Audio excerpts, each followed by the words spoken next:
Welcome, everybody. It looks like we are live on Thinking Critical YouTube. This is Wes, your host as usual. And today we have a great panel for you. We're going to be talking Superman and maybe a little bit of Spider-Man as well here at the end. But first, let's talk to the panel. Doc, what's going on, man? Oh, not much. Having a good day so far. Oh, nice. Look at that beauty. So we're gonna get back to that here in a second before we get the show really going. But next, Bats, what's going on, man? I just woke up at the crack of dawn and slept in a little, and here I am with my Starbucks bagel and coffee. Nice. I called it was a bagel. We were discussing if it was a bagel or a donut earlier. Oh, when my computer was crapping out. Mm-hmm. Yeah. All right. Next, we got Pele. What's going on, man? Oh, I'm just having coffee and talking comics. Hope we have a good one this morning. It should be an awesome show. And finally, last but not least, Dylan from the Real Comic Book Gamer. What's going on, my friend? Not much, man. Ready to talk about Superman. All right. Well, before we get to Superman, Doc, do tell what you're showing there. Oh yeah. I keep as I said, I wasn't talking about it until I actually bought it. I bought my X-Men 1 finally, so I got my Grail book, and I've just been kind of sitting around and staring at it for the past about 17 hours. So I guess you guys can already guess what my recommend is going to be now that I actually bought one. Yeah, that's awesome. So how long have you been eyeballing that? How many times did it take for you to actually get a hold of that X-Men one?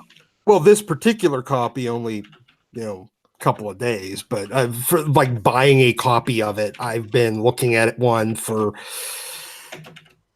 18 years.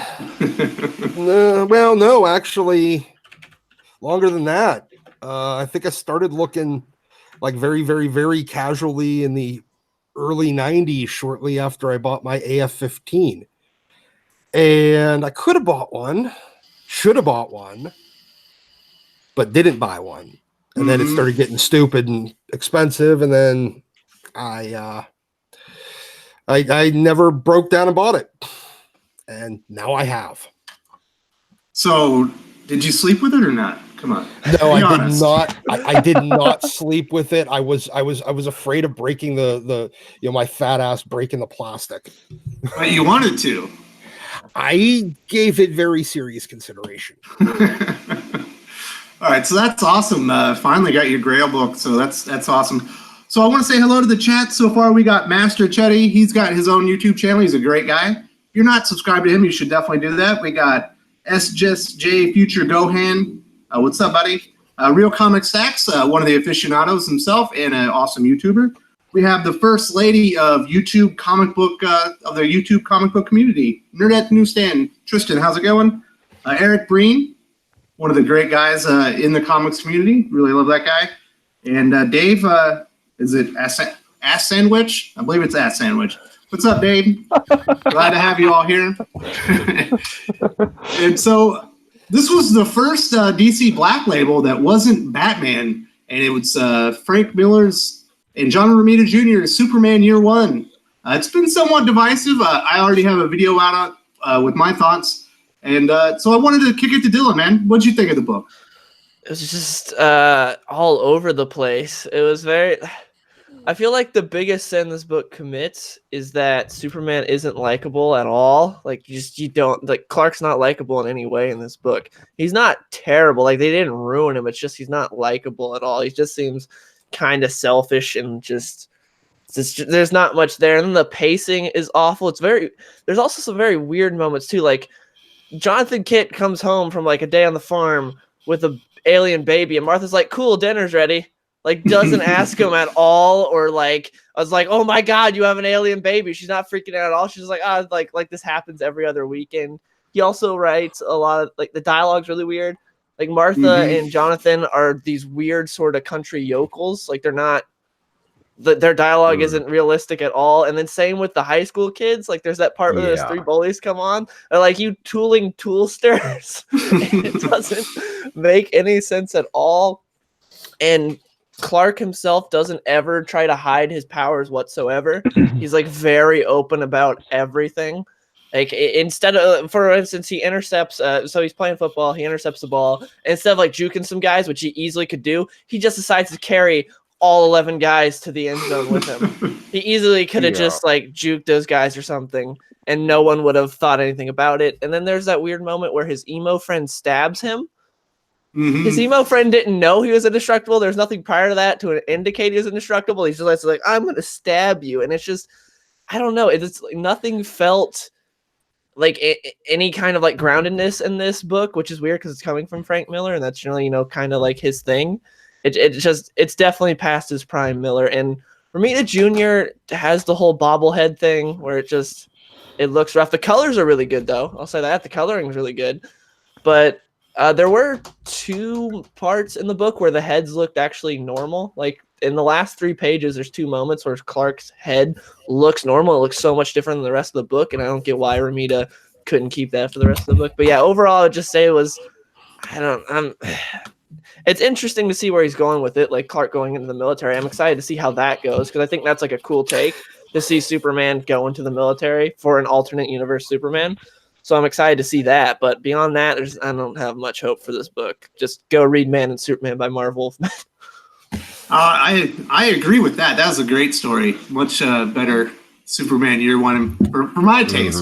But we do have a panel member that does not agree with the 2 of us. Max, oh, man. You love the book. What's going on, man? I feel like everyone was expecting the world out of a deranged old man. And when you go into that mindset of the book, like, hey, this is Frank Miller, the guy who wrote The Dark Knight Returns, which is the most highly overrated Batman story in history. Agreed. Oh, you're full of shit. I agree. You're full of shit. You're both full of shit. Year 1 is so much better. Year 1 is also highly rated. Year 1 is better than, in some ways, better than Dark Knight. This is when you kind of put it in perspective of, hey, this is an Elseworld story by the craziest, most deranged person in comics who writes the most overrated comics, and enjoy and just go in with that mindset. It's a fantastic book. It's fantastic. I like the idea. That's pathetic. It's absolutely stupid. Absolutely stupid. We gave not deranged. We gave the kid 20 minutes to bash the book. Give me about 20 seconds to compliment it, Pele. Give me a second. 2 minutes. Oh my God, 20 minutes. Oh man, it's funny. Go ahead. Go right ahead. Go ahead. No, so I just feel like everyone's expecting the world of Frank Miller Superman. It's like, we know Frank Miller can't tell a good, cohesive story. So edgy. So just go in with the mindset that it's just gonna be just madness, where alt-right Nazi kids beat up Hispanic kids, and they're not emo, they're goth. Get it correct. Art Miller's Republican, right? Yeah, that kid's not emo. That kid does not listen to My Chemical Romance. He listens to Morrissey. You can tell by the imagery. But I loved it, man. I thought it was really cool. I liked the idea of him kind of there's this weird like Messiah complex, and there's just like these weird undertoned powers of like, what's it, telepath stuff, where it's like, I don't know. I thought it, as you called me edgy all the time, I liked it because it was edgy. I guess that's what it comes down to. And I love Romita Jr. I think John Romita Jr. is like probably the best artist that's ever been at Marvel. Oh man, that's the first time I've heard anyone say that. Okay, yeah, I've never heard that before. Okay. All right, so Pele, you seem to have some feelings on this. Let's hear it, my man. It's like Brightburn Light. Seriously, it's like Brightburn Light. He didn't kill anybody. It's like he never crossed the divide. He never crossed that that he never took that step. It's like it's not Superman. It's that kid from Brightburn, and he didn't really like step over into killing people. He just was obnoxious and pissed people off, and Ma and Pa Kent were like simpletons, eating applesauce through a straw, and then and then you had like where the whole carrying this football team was pretty funny. But I was expecting him to start lighting people on fire with his damn heat vision. It was like, he almost lit his mom on fire. Terrible. Yeah, this is so terrible. Oh my so God, Eric Breen says John Romita Jr. isn't even the best John Romita to work at Marvel. Oh my God, that's awesome. It's true. It is so true. I dig it the most. It's so true. That's funny. Oh, John Romita Sr. is better. Oh, that's good. It was so terrible. We were sitting there, we were laughing, and we were passing it around and laughing at it at the shop, and it's like, look at this, look at their heads aren't even look at this, and it's like, who's the inker on this? We were laughing and joking, cutting up. And, see, I thought the inker did pretty good. I thought Danny Mickey made his art look pretty sweet. You can't shrink those heads with ink. Yeah. I know, but you once he draws them that I think Cabbage Patch dolls better in shadows, but anyway, it was expecting Romita Jr. to draw a proportioned head is like having Liefeld draw proportioned feet. Well, he did it twice, though. It's weird. I'm looking at it right now. Like, he did it twice at the end. Yeah, the one part where he's looking at Lana, I'm looking at it too. It's normal, and then the final page, it's a normal size head. It looks so much different than the rest of the book. It's weird. He did it twice. Like, he actually cared twice, and the rest of the time just bobbleheads. So he finally hit his stride on the last page. When did Superman get telepathy? I mean, when did Superman ever have telepathy? I bet you he did, because I know during the golden era, he had some really stupid powers, like super reading. Silver Age, okay. But also, if he has telepathy, since this is supposed to be Dark Knight Returns Superman, how did he fall for all the crap that Batman put him through in Dark Knight Returns? No one ever said that was the continuity connected. Yeah, Frank Miller did. That's what he said. Yeah, that's what I read. He said it's the Superman from the Dark Knight Returns. Yeah, so if he has telepathy, how's he fall for all that crap in Dark Knight Returns? That doesn't make any sense. Maybe he loses it. I mean, Silver Age Superman had some absurd powers, like the ability to release a tiny little mini Superman from the palm of his hand. That's cool. I like it. Why couldn't Frank Miller bring that into the fold? He still has 3 more issues. I don't really want to see Superman handling his little tiny Superman in the comic.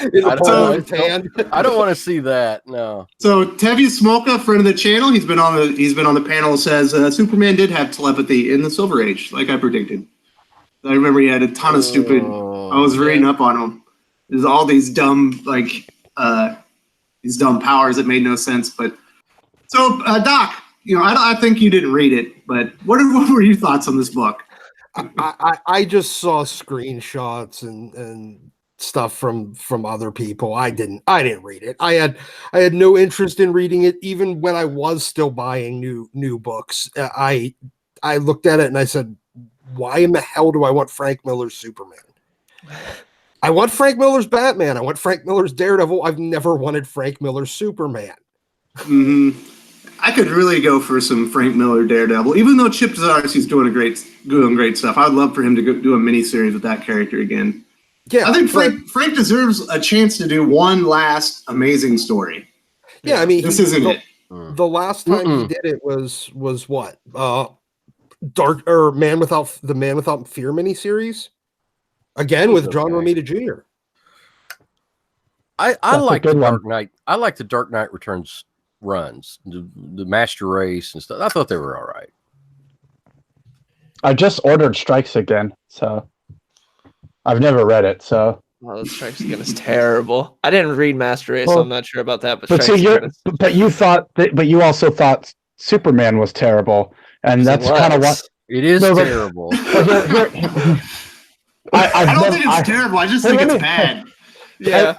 I've never read it based on everyone telling me it was bad. But then I read Superman Year One while everyone was saying it was bad, and I was like, I like this. So now I'm giving Strikes Again a chance because I'm the only person on the planet who doesn't like Dark Knight Returns. I think it's overrated. See, I agree with you that Dark Knight Returns is overrated. I think that just has really terrible taste. No, I just like good Batman. I just like good Batman. I like Chuck Dixon and Jim Aparo. If you like good Batman, then you would like Dark Knight Returns. So no, that's not true at all. I thought Ash wasn't here today. Yes, it is true. Actually, you think you're funny. You think you're funny. That's you think I know I'm funny. That's cute. You're so edgy. You're so edgy. You're so funny. So also, I feel like this book kind of went lightweight crazy though too. Like we didn't get full on crazy Miller because I see where Bats is kind of coming from, where he like likes just the insane craziness that you can laugh at it. That's how I felt with All-Star Batman and Robin, which was just awful. But it's so bad and insane that you can laugh at it. Like Batman Black Canary beat up a bunch of cops and then have like sex right in front of them, and Absolutely. it's like so just nuts. But you can laugh at it and enjoy how crazy it is. To where this, I feel like didn't go that far. It didn't go far enough to go into the whole Miller crazy town. To be like, okay, it's just it's Miller's wild ride. So you think they should have shown Superman taping the boy up naked in the girls' locker room? No, I think Lana should have had selfies with him and shit. No, I think Lana should have had big boobs with swastikas on them, and that would have been total. Like I don't understand how like people are like expecting the great Frank Miller to show up when it's like, dude, he's I'm muting you now. I'm muting you now. You're just being a dipshit. That's fine. It's not true. He put it on video. He liked it. It's fine. We can have different. I'm saying he's just trolling. He's trolling with his shit right now. I'm not. Like it. I'm not trolling. He's trolling. All right. So we have another panelist who liked the book. Ash. Blow me. You were disappointed in the video about Superman Year One. How much did you like the book? Hey, good morning, everyone. Sorry I'm late. I liked the book. I really did. I was actually kind of expecting it to be kind of a train wreck. Xerxes was not exactly anything to write home about. Xerxes was better. But anyway. So I did a review on it, which I'll be posting later. But I think what I liked about it is it had kind of it had heart, and it had Frank Miller's kind of I struggled into my review like what to call it, but like the way he writes, the way he narrates and the way he just sort of just expresses like thoughts, and he doesn't express thoughts and feelings. The way he describes things, it's very just, I don't even know how to put it into words. But it feels kind of old school. And I liked that he gave Superman an alien feel. I think one of the things Superman kind of suffers much is not really suffers. It's not like a negative, but he's made to feel so human. Just like, hey, he's just like everyone else, and he just has superpowers. He's like a god, but he's exactly otherwise, like everyone else. And I felt like Miller added a little bit of like, this guy's, an alien. He's not human, and he doesn't exactly relate to things the exact ways that we do. I couldn't disagree with you more. I think he's acting just like a human teenager by taping up bullies in bathrooms and all the weird stuff that he's doing. Breaking arms, running people over now that he has superpowers. I didn't say that they like. I'm not trying to say that he's exactly like 100%. So you're saying nature is more important than nurture, because he was raised completely by the Kents from practically day one. I mean, he was just like freshly born and then shoved in the rocket and sent to the Kents. So you're saying that he's an alien put in that environment. No, he was never raised by these alien families. No, he was never raised by the alien family, the Kryptonian family. He was completely and absolutely raised by humans. So how would he Elseworlds? Like anything other? Elseworlds. Well, that's completely irrelevant. well, I No, think it's we're getting, not. Batman's Yeah, it never. is. Batman's Yeah, it is, never you been in moron. 19. Batman's never been in London fighting Jack the Ripper. But when that's okay, you allow that to happen. But it's like Frank Miller tells a weird, edgy Superman story. It's like everyone loses their minds. It's Frank Miller. He draws swastikas on boobs. Like, I don't know why people are expecting some greatness. Because they were Nazis. Because they were literal Nazis. well, So- What the hell, man? all right. Well, what you're getting into here is a nature versus nurture argument. No. That's what I was talking about. What's happening is my words are being twisted, and I don't understand why. I just came in here. I don't know. Whatever argument happened before I got here. Nobody twisted your words. Okay. Everyone's only allowed to agree with Pele, or you're wrong. That's the rule today. Oh God, you're so stupid. Oh. See? So, Come what on, I Ash, was let's trying hear to it, say, buddy. I'm not trying to say that he's like made 100% alien. What I'm saying is that he alluded to the fact that he is alien by suggesting like, hey, here's a little bit of differences. Obviously, yes, he's still 95%, 99%, just like human, just like we are. They didn't make him this big green blob thing. Okay, that's. I'm not trying to suggest that. I'm just trying to say that, hey, look, he's not quite like us. There's a difference. And I just like that he hinted. That's all I'm saying. I like that he hinted at that. Yes, he acted like a teenage boy and all these things. And I walked in at the end and I hear things, people arguing about taping up people in bathrooms and stuff. And yeah, I don't have a problem with it. One of the things I liked about the book too was the fact that he was a teenage boy. I've tried to stay away from a lot of spoilers and people talking about the books until I read it myself. But I did hear people kind of grumbling that Superman felt like, oh, that's not what Superman would do. And oh, I'm like, and my thought was, well, this isn't Superman. This is young boy Clark.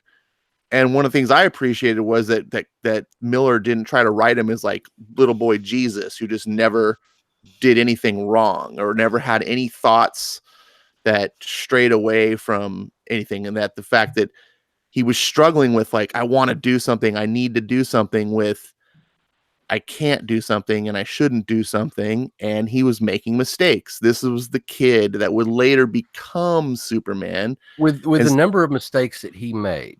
With the number of mistakes that he made growing up, how would the federal government not have at least tried to go and throw a net over him and drag him off to be tested or something? Because it's What fictional. mistakes? Because it's fictional.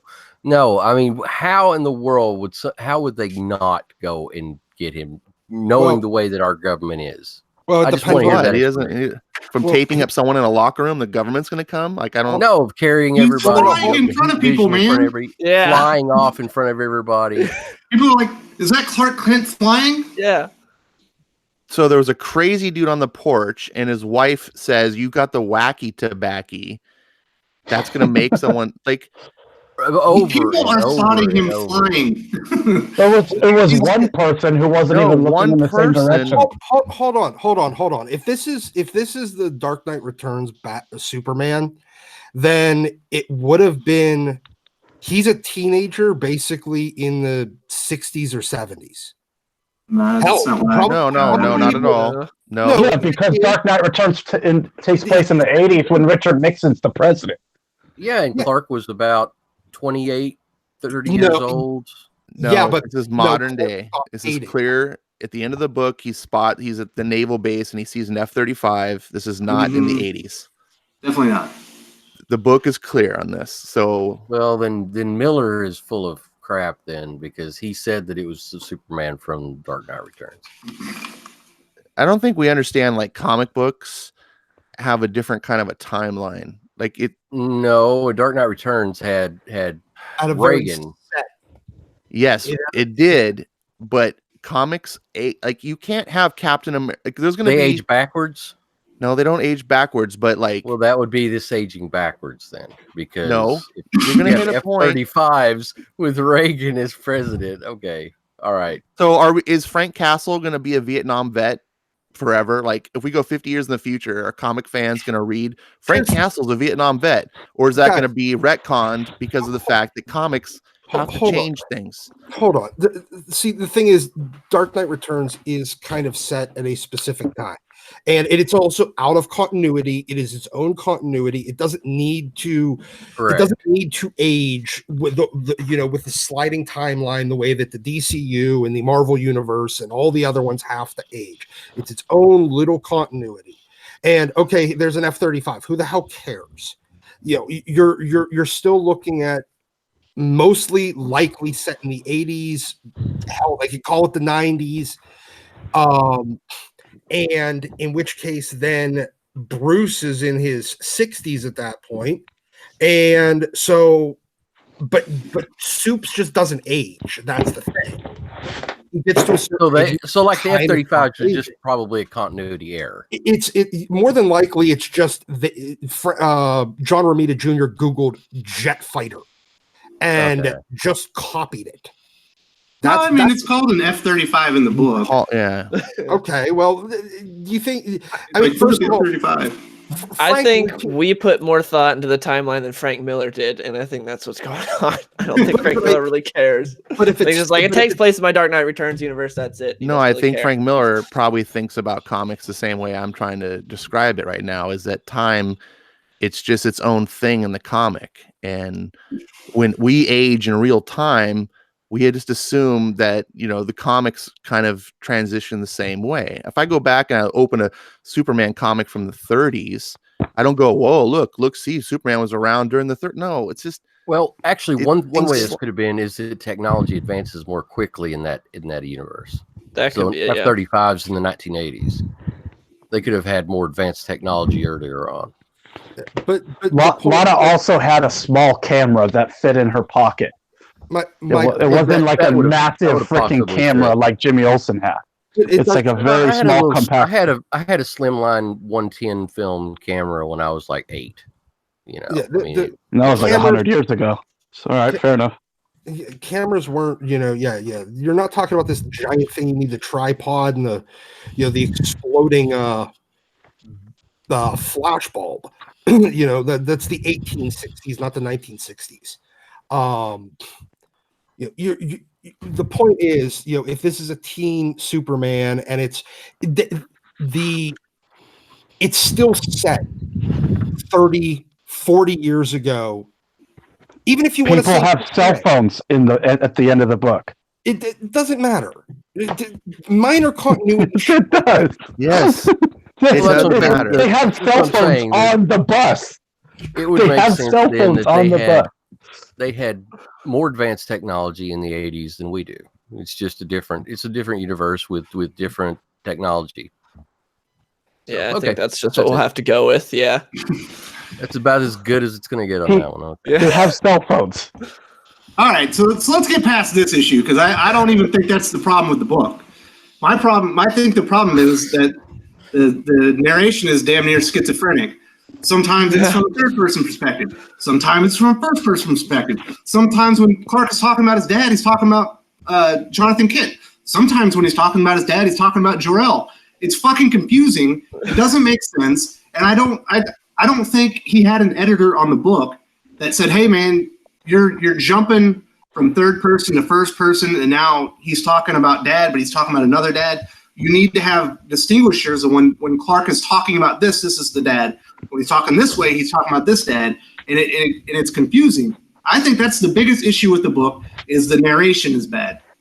What does anybody think about the narration? I agree there. I kind of felt that. I even talked about it in my own review. But if Bendis and Tom King and Kelly Sue DeConnick don't have editors, why the hell would Frank Miller have an editor? Wow. I mean, they did get Azzarello to hold his hand for Dark Knight 3. There's a lot of money on stake there. True. Ash, what did you think of the narration? Do I have a point there? You definitely have a point for sure. And everyone's going to take away things from the book, what works for them and what doesn't work for them.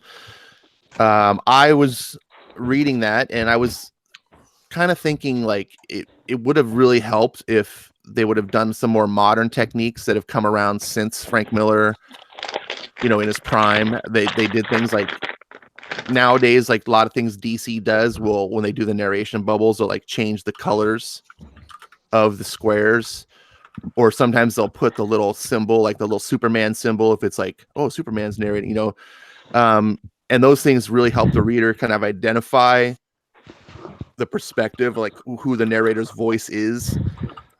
But at the same time, I was reading it, I was like, we didn't need that 30 years ago. Why do we need that now? And I think a lot of it is just has to do more with what we're used to in comics. And sometimes we put things in boxes and we go, this is how it's supposed to work, and it's not doing that, and it's driving me nuts. And as I was reading it and I just kind of let go, I thought it flowed fine. Like I never got really too confused. It seemed weird at first, but as I was reading it, it went on, and it more felt like it was Miller's voice. It was more like it just felt that Miller was trying to write the way you might write just straight prose and not have like in a comic book the way it does, where it's just, it's got like one straight narrator, and or if the character's thinking, they'll put it in the boxes.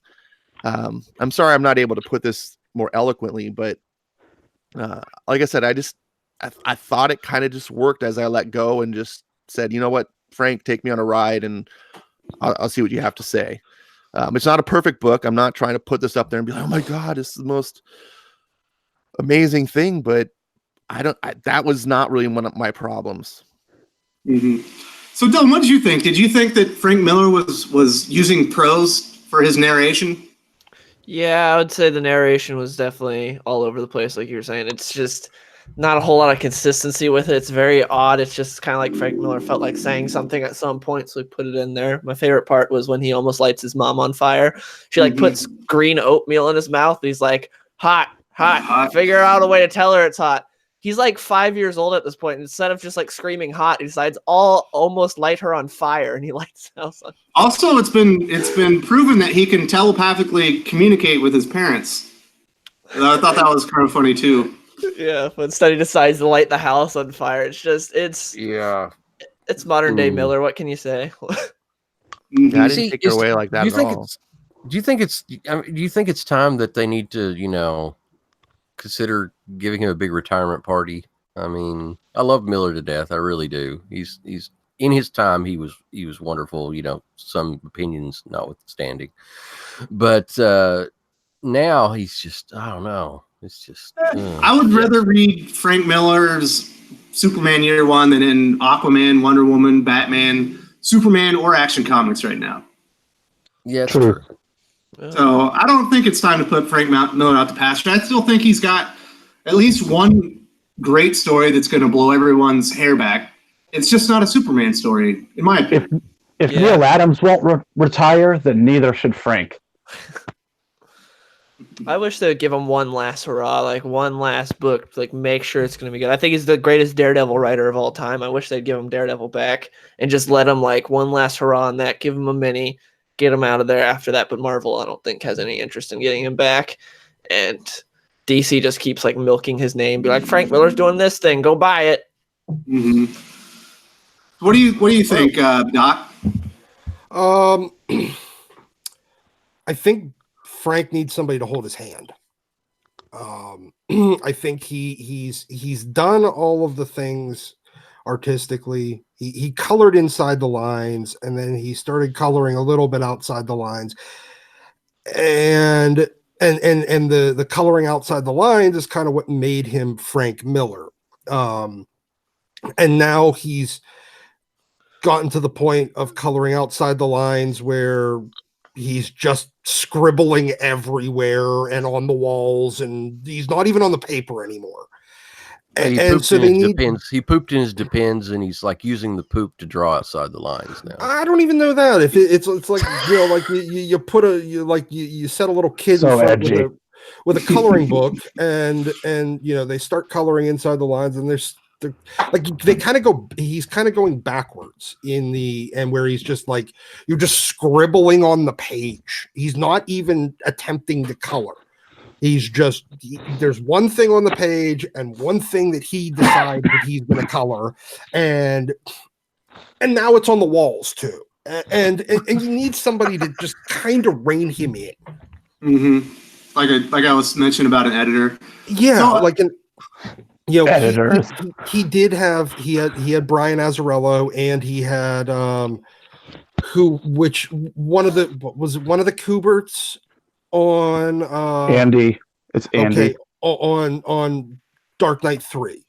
And it kind of, even though that book was still a little bit of a mess, it kept it focused. It kept it going in the right direction. He didn't go deviate into just nonsense. And sometimes he has a tendency of just going off on tangents, and you got to keep him from going off on a tangent. You putting a really adventurous dog on a leash. Mm-hmm.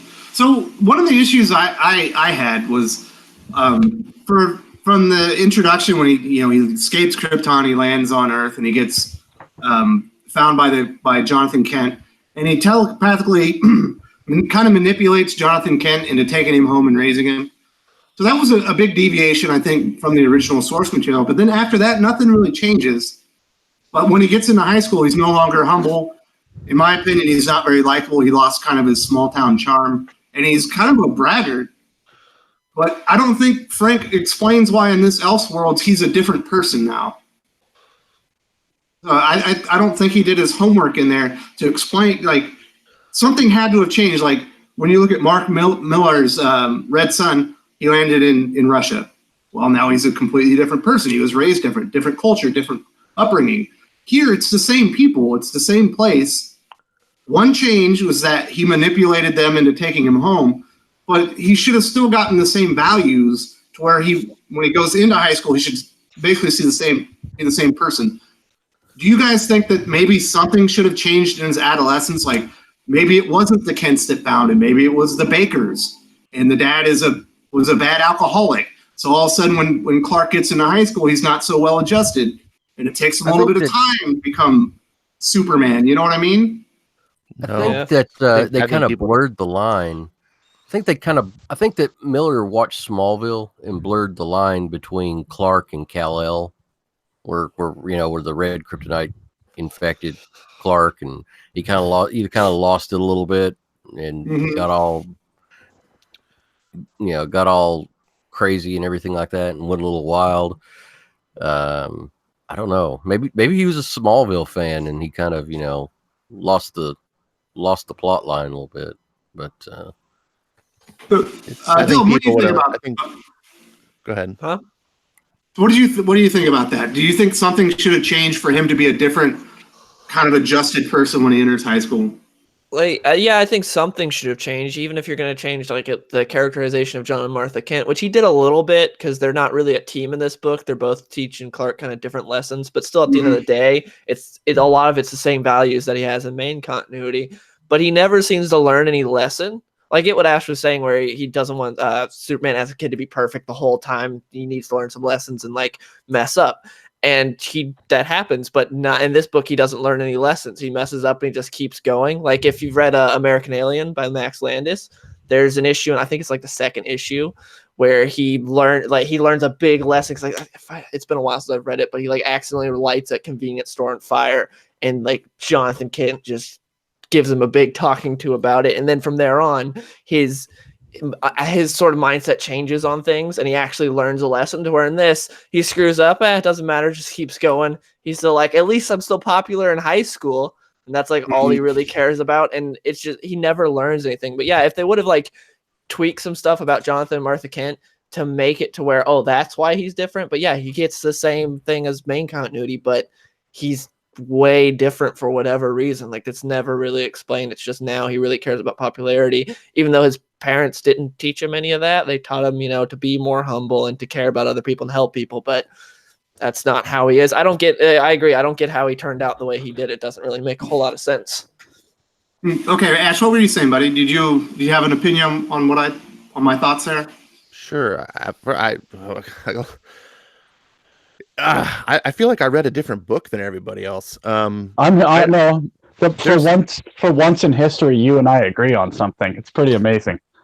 I don't. I'm there. I don't see. I mean, I read it twice because I was doing the review, and there's nowhere in the book at all where Clark's ever trying to be popular. There's only one moment that he just wants to like look for attention, and that's the football scene. And the whole rest of the book is Clark doing the opposite. He's being humble. He's not looking for any sort of glory. He's never acting like for popularity. He hangs out with the weirdo kids.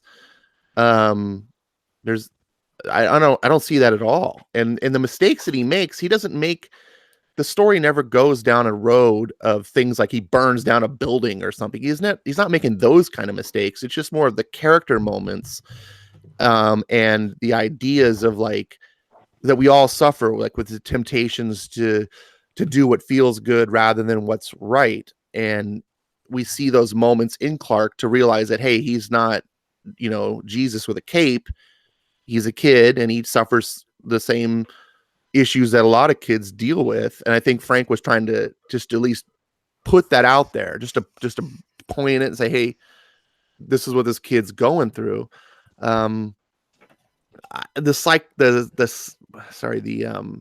psychic part thing when he's a baby, I think was just very, very subtle. I don't know why such a big deal is made about that. It's just one panel. How is it subtle? He said the father feels like his head has been taken over, and the baby thinks he's a good man. I'm going to go home with him. Let me make him think it's his thought. That's not very subtle. Well, not at all. It's not quite to the extent. I never felt when I was reading it like he was wiping, Pa Kent here, and the only reason Pa Kent did anything. I feel this was, if anything, it felt more like a biological mechanism of Kal's Kryptonian nature. That's one of the things I kind of liked. I was like, oh, he's an alien baby. Like there's more to him than just regular human being. I think Pa Kent was still the same Pa Kent, and it says, here he sees the baby, and he's seeing himself like, oh, this is not a hostile, let him take you home. It's like a two-way type thing where the baby sees that Pa Kent is this good, benign creature. Because he probed his mind. Yeah, but I feel like it was in a more of a subconscious way than a conscious way. Well, the bubble said probed. No one never said probed. It did say probed. It does. No, it didn't. Absolutely did. We all have the book. Oh, I see what you're saying. Okay. I have a question. How is an infant having, like a newborn having complex thoughts? Because he's from Krypton. Yeah, that's dumb. Like how does it think in sentences but not able to speak in sentences? Yeah, I had the same question, but I was willing to let that one go. Instead of just thinking like boob, milk, sleep, poop. I think Miller does that. He's not illustrating that infants having complex thoughts. He's trying to bridge the gap of the way the little boy or the little infant is thinking. It's not even an infant; he's a toddler. It's also the narration. It's not actually Clark. He just has a big head. It says John Kent feels something probe inside his skull. A gentle warmth makes him feel like his brain is floating. The boy clues pleased. The thing is, the end of that all where he says, "Let him think this is all his idea." That sounds so creepy. Mm-hmm. Like that is like he was saying earlier, Brightburn style. Like that's what that feels like. Yeah. Like let him think this is all his idea. Well, I think that it all comes from the perspective that you want to input into the story, because you don't have to take that away from it as obvious. The fact that I didn't take it away, obviously you can. This is one of the things about fiction. We all have our own subjective reactions and our own life experiences that we use to extrapolate what the writer or the work is trying to convey to us. So your opinions aren't wrong. It's just I'm not taking it that way. So okay, all right. So one of the weirdest things about the whole book, completely out of left field, At the very end, Clark Kent tells his father, "I'm joining the Navy because I want to go see the world on the water." Bats, what did you think? I know. I don't believe that it came out of left field because the narration simply says that Clark's dad has told him on multiple times growing up to learn his world, and know what planet that he's going to protect when he gets older. And so him being a teenage boy, and he goes, "Oh, know my world. Well, 90% of the planet is water, so I'm gonna go to it. I'm gonna go." I don't think it's 90%. Well, whatever it is, 87%. Like 70. Whatever. I'm terrible at math. I never said I was a mathematician. I'm just saying that he sees that the majority of the planet is water, and so he gets the idea in his head. Hey, that I'm going to cover the biggest, in quotes, ground by going into the Navy. I'm going to serve my country. He's a farm kid, and I'm going to learn about the ocean. I'm going to be able to travel the world without, being. It just. That's what I got. You thought that the story was leading up to that point the whole time, like. Well, this guy is joining the Navy. I can feel it. Well, the internet already destroyed that for us because the internet already told us that he was going to go into the Navy. I didn't need spoilers. How did you not? It was all over the place. Even Diversity in Comics did a video about it. Just listen, man. I was in the hospital. Fair enough. Aside here, when you're trying to learn about the entire planet, yes, 70% of the Earth is water, but when you're in the Navy, you're on the top of it. Guess what? It all looks the fucking same. There's nothing to learn. If you walk out 10 feet, you've walked out into the middle of the Pacific. It doesn't matter. You're not going to learn anything new. Well, I mean, I'm sure I'll learn stuff. I work with a lot of Navy guys. They have some of the craziest stories I've ever heard in my life. They'll probably get beaten through some rubber hoses and low crawl through garbage. If you cross if there weren't Vietnamese hookers, they probably wouldn't even have those stories. But well, I don't know about. But my point is, while you might be covering the majority of the planet, you're also covering an absolutely homogeneous portion of the planet. You get to see different fish. Congratulations. The water's a little warmer here than it is there. There's some islands over there, but not there. Doc, what do you think about him joining the Navy? Is that going to add something to the character? Is it going to make him more of a Superman? Or does it to me, it makes no sense. Well, actually, it sort of does. I mean, The goal is to, first of all, he has a little bit of that humility and stuff like near the end of the book from what I've gathered. It took him a while to kind of learn that Midwestern sensibilities, but he also doesn't have any fucking discipline. And maybe getting some discipline. Here's the thing. You need to turn him, if it is going to be the Dark Knight Returns Superman, then you need to turn him into the yes man that he was for the government in Dark Knight Returns. How he started off as the yes man.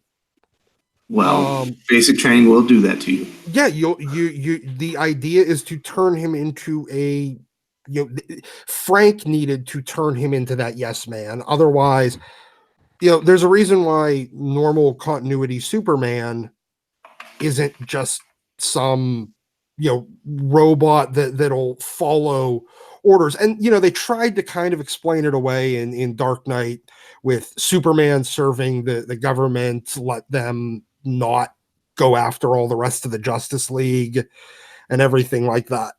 They kind of tried to explain that away, but he's still kind of a yes man. And they need to turn him into that, which he isn't in. He might be the big blue Boy Scout in the regular DCU, but he's not a yes man. I don't think he would have accepted that proposition from the government with his normal upbringing. So they kind of have to do something different. in order to make him more amenable to making that sacrifice. Okay, so Pele, what are your thoughts about Clark Kent joining the Navy? Well, I kind of see that point. My father was in the Navy, my biological father, and the stories he had were pretty unreal. But hence the comment about Vietnamese hookers. There's a reason why my father and mother got a divorce when I was 3. But he had issues. But I get the point in that. I'm sort of surprised by that. I wouldn't think that he would be able to actually get into the military, because as soon as they given him his physical and tried to extract give him a blood, shot, and he breaks the needles. Or they try to cut his hair and it breaks the breaks the scissors. There's gonna be a lot of stuff like that going on that they're gonna say, oh, this kid is not human. So it wouldn't. I don't really see how that would fly, but ostensibly, I guess it would be okay. I mean, it's better than sitting in Iowa or Kansas, and just looking at cornfields. So, I guess it's better. It's better than nothing. And he probably did not have, they don't have a lot of resources, so he can't just jet set around the world. So that's probably the best opportunity you would have. So, Dylan, I do think Doc made a pretty good point about needing to transition the character into being like a yes man to the government. Do you see him joining the Navy as an added bonus to the story? I think it's one of the few points that's kind of interesting about this book, because like we were talking about before, it has all the elements of normal continuity Superman, just none of it really applies or makes much sense. But here there's something new and different, so I'm excited about that. And I do agree that this will help turn him into the government stooge that he is in Dark Knight Returns. I do agree also, though, what you were saying about how it wasn't really built up that much. It's just kind of like his dad was like, hey, see the world, and he's like, did you say join the Navy? Okay. Like, well, there wasn't much build up to it. He just kind of was like, made that connection, just did it, but didn't bother me too much. But yeah, I'm excited to see where it goes from here. And yeah, there are logic errors where how's he going to get a physical if that doesn't add up? But yeah, this is one of the few elements that where Miller actually did go really different with it, instead of just continuing along the ride that we're going. It's something a little bit different. So I'm excited to see how that goes. Instead of just graduates high school, go straight to Metropolis. Now we get to see him go through the military. So I'm excited to see how it goes. It'll be interesting, especially because I think they said he becomes like a SEAL or something. I don't know, but that'll be. Yes, he's going to go through SEAL training. Yeah, so that'll be interesting to see how that goes. At some point, he's going to have to spend his time in the Fortress of Solitude. So I guess that's after the Navy. Well, it's an Elseworlds. So it might not be a Fortress of Solitude. Ash, what do you think about this Navy thing?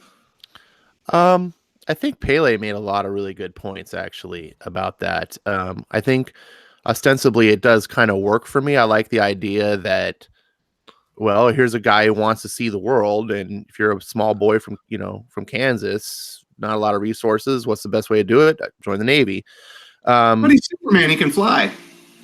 Yeah, but I mean, he's seeing the world in a more traditional sense, like he's being led, being guided through the world. He's seeing it from the way society is showing it to him, rather than him just, if he flies around the world, then now he's Superman. He's seeing it as Clark Kent. But the Navy SEAL part is where I get really worried. When I've heard about this, and I was just like, what's going to happen? I didn't let that affect my judgment of this book. So when I didn't want to like think about that when I was reading, because it doesn't happen in this issue. So I didn't want to really judge it until I actually saw it. Because it could turn out maybe like, oh, maybe joining the SEALs is a very important story element. Maybe it's not about actually going through training. Maybe it's about something that Clark learns about humanity by seeing what the military is about or something. I don't know. So I didn't want to like really jump the gun. It does seem weird about the whole like physical parts. I think if you are an alien trying to hide yourself on the planet, just that you're an alien, joining the military would be a weird thing to do. But I also I guess that when I think about it, I think Miller, it's just like, it's Miller world. It's like, we just accept it. It's like, suspend your disbelief.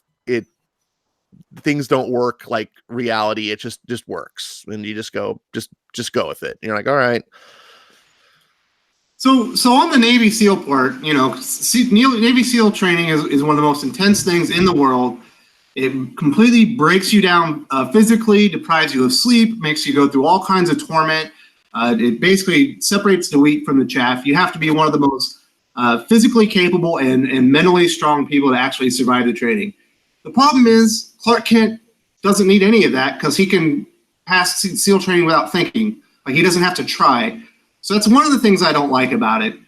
Another thing is they've already announced that he's going to go to a captain's mast. If anyone knows what that is, that's basically when you screw up and they want to give you some non-judicial punishment. You go before them and all the Navy chiefs basically berate you and you take some severe punishment, things of that nature. Mats, what do you think about Navy SEAL training and captain's mast in Clark Kent's future? Clark Kent? Yes. I think that it's going to be that he's just going to, like, because he's Superman and he has all the powers, he's just going to pass everything with the, what's the word, flying colors, right? And even like being berated and being punished and all that jazz, that's just going to keep elevating him up the ranks to where he becomes essentially like a Navy general or something along those lines. So, well, the fact that he doesn't break during SEAL training is going to be odd. It literally breaks everybody. For the record, this is admiral. Like, he's definitely not going to be an admiral, but well, yeah, I'm sorry, I don't know the ranks of the Navy. Well, Clark Kent, maybe that's where he learns how to fit in and be normal. Maybe that's where he gets his Clark Kent persona, where he's like, oh, I gotta look like I got weaknesses. And maybe that's where he, so once he realizes that he gets in trouble for, not being able to be broken, he starts like picking up traits of how to be broken. So, to be honest, I'm just letting Frank Miller just be Frank Miller and do whatever he wants, because I got enough bad Superman books to read, so I'm not trying to go find another one. To be honest. So also, if he passes SEAL training, which I'm assuming he must, although he does go before captain's mast, that might be part of the SEAL training, and the repercussion might be he fails it and he goes back to the Navy, which happens. If he is a Navy SEAL, he's going to have to kill people. That's part of the job. Do you see Clark Kent killing people as a Navy SEAL? I see Frank Miller's Clark Kent. Yeah, if it's the same guy from Dark Knight Returns, so I could see it. I don't think it's that big of a step for Frank Miller's Superman, but I don't know if he'll have him struggle with that. I don't know what he'll have him do. If he'll like struggle with it and then he does it and then he's like, oh, this ain't that bad, or like how he'll have him adjust with killing people. That part will be interesting to see how Miller handles it, how he decides to have his Clark react to killing people. I'm actually excited for that, to see what he has him go through with that and how he has him react. But yeah, I don't think it's that big of a step for Miller to do, to have, oh, Superman's killing people. I don't think it'll be that shocking if he does. Mm-hmm. Maybe that's the reason why. Maybe that's the reason why he goes before captain's mast. Because he won't. He wouldn't follow orders and use lethal force when it was necessary. Yeah. Okay. Well, all I know is it's going to happen. Obviously, there are no details out. I believe it was in a military or Army Times, or maybe it was Navy Times. I can't remember. It was one of those military magazines I used to read when I was in the Air Force. But Pele, do you have any thoughts on him going through SEAL training? Probably going to pass with flying colors. Do you think he's going to be put Clark Kent in a position to have to kill somebody in action? I think that might be the point where he breaks, possibly. Maybe that's what he gets to, is like, okay, he gets through SEAL training, he has a few bumps here and there, and he finally gets into the first firefight and he's like, I've got to kill this person. And he's got Jor-El in his head saying, you're not supposed to kill anybody, you're not supposed to kill people. And maybe they're all bags of jelly. Yeah, that it's like, this is not right. So maybe that's what kind of triggers. That's what triggers the difference, and makes him Superman, but or starts him on the path there. And he's like, well, I've got to get away from this, and then he then the whole Fortress of Solitude thing. Maybe that's what happens. Okay. But I don't know. It's interesting in that I think that I don't see how any form of punishment is really going to impact him. It's going to have to be something that he could get kicked out of the Navy. Personal code. Yeah, but even that would be like, okay. Maybe that would send him to the Fortress of Solitude to think about what happened and what he wants to be. Possibly that a dishonorable discharge or something like that would make him think about himself a little bit more. Possibly that. Okay. Yeah. So Ash, we're going to wrap up the Superman Year One talk right now and start transitioning into some other Superman discussions. What are your final thoughts on the Navy SEALs training and the things that you heard the panel talk about as far as maybe is he going to end up having to be put in a position to kill people? What do you think? I don't know. I got to say, I mean, I'm with you on the concern there. I think it's a very precarious line that Miller's walking. By doing the whole Navy SEAL thing, I don't want to see Superman killing people, even if it's like Clark before he's Superman. I guess there's an argument to be made that you could say, well, here was Clark Kent when he was a youth and he went to the military and he did all these things and maybe he killed some people and then he got out, then he went and spent a couple years in the Fortress of Solitude to meditate over it and become the Superman he ultimately did. I would worry if a story went that way. Hopefully there's a number of ways that Miller could tell this tale. He could just tell the tale of the training aspects and use it to just tell a story of like kind of how Clark was in school, just about learning about people. It's not so much about learning to kill. It's about learn about what soldiers are like, learn about what people who do kill for a living are like, and how does that affect his life, rather than focusing on, okay, now we're going to send you on some black ops mission and you go kill people like Navy SEALs are, known to do. Maybe it never even goes down that route. It's just all about his experiences with people and how that affects his life and in his way of thinking. We'll have to just wait and see, but you're right. You're like, it makes you kind of grin and go, I don't know. I'm not sure if that's the way to do it. And you just have to maybe at some point you just have to sit back and go, trust the author, tell me your story, and then I'll see what it's about. And so far I've been okay with it. Mostly happy with a few minor complaints. Well, I will say this: I don't change most of my thoughts on the book. I still don't think it was great. But Doc and the rest of you guys changed my opinion maybe a little bit on the Navy SEAL thing, or maybe join the Navy and then becoming a SEAL. Not quite as stupid as I thought, but still, we'll see where he goes with it. But I'm more open to it than I was before. But so let's dip into our favorite Superman stories. All right, sounds like Doc is going to head out. Doc, did you want to tell us your favorite Superman story before you head out? No, not really. Actually, I'd probably say All-Star Superman. So that's Grant Morrison? Yeah, the Grant Morrison, Frank Quitely book.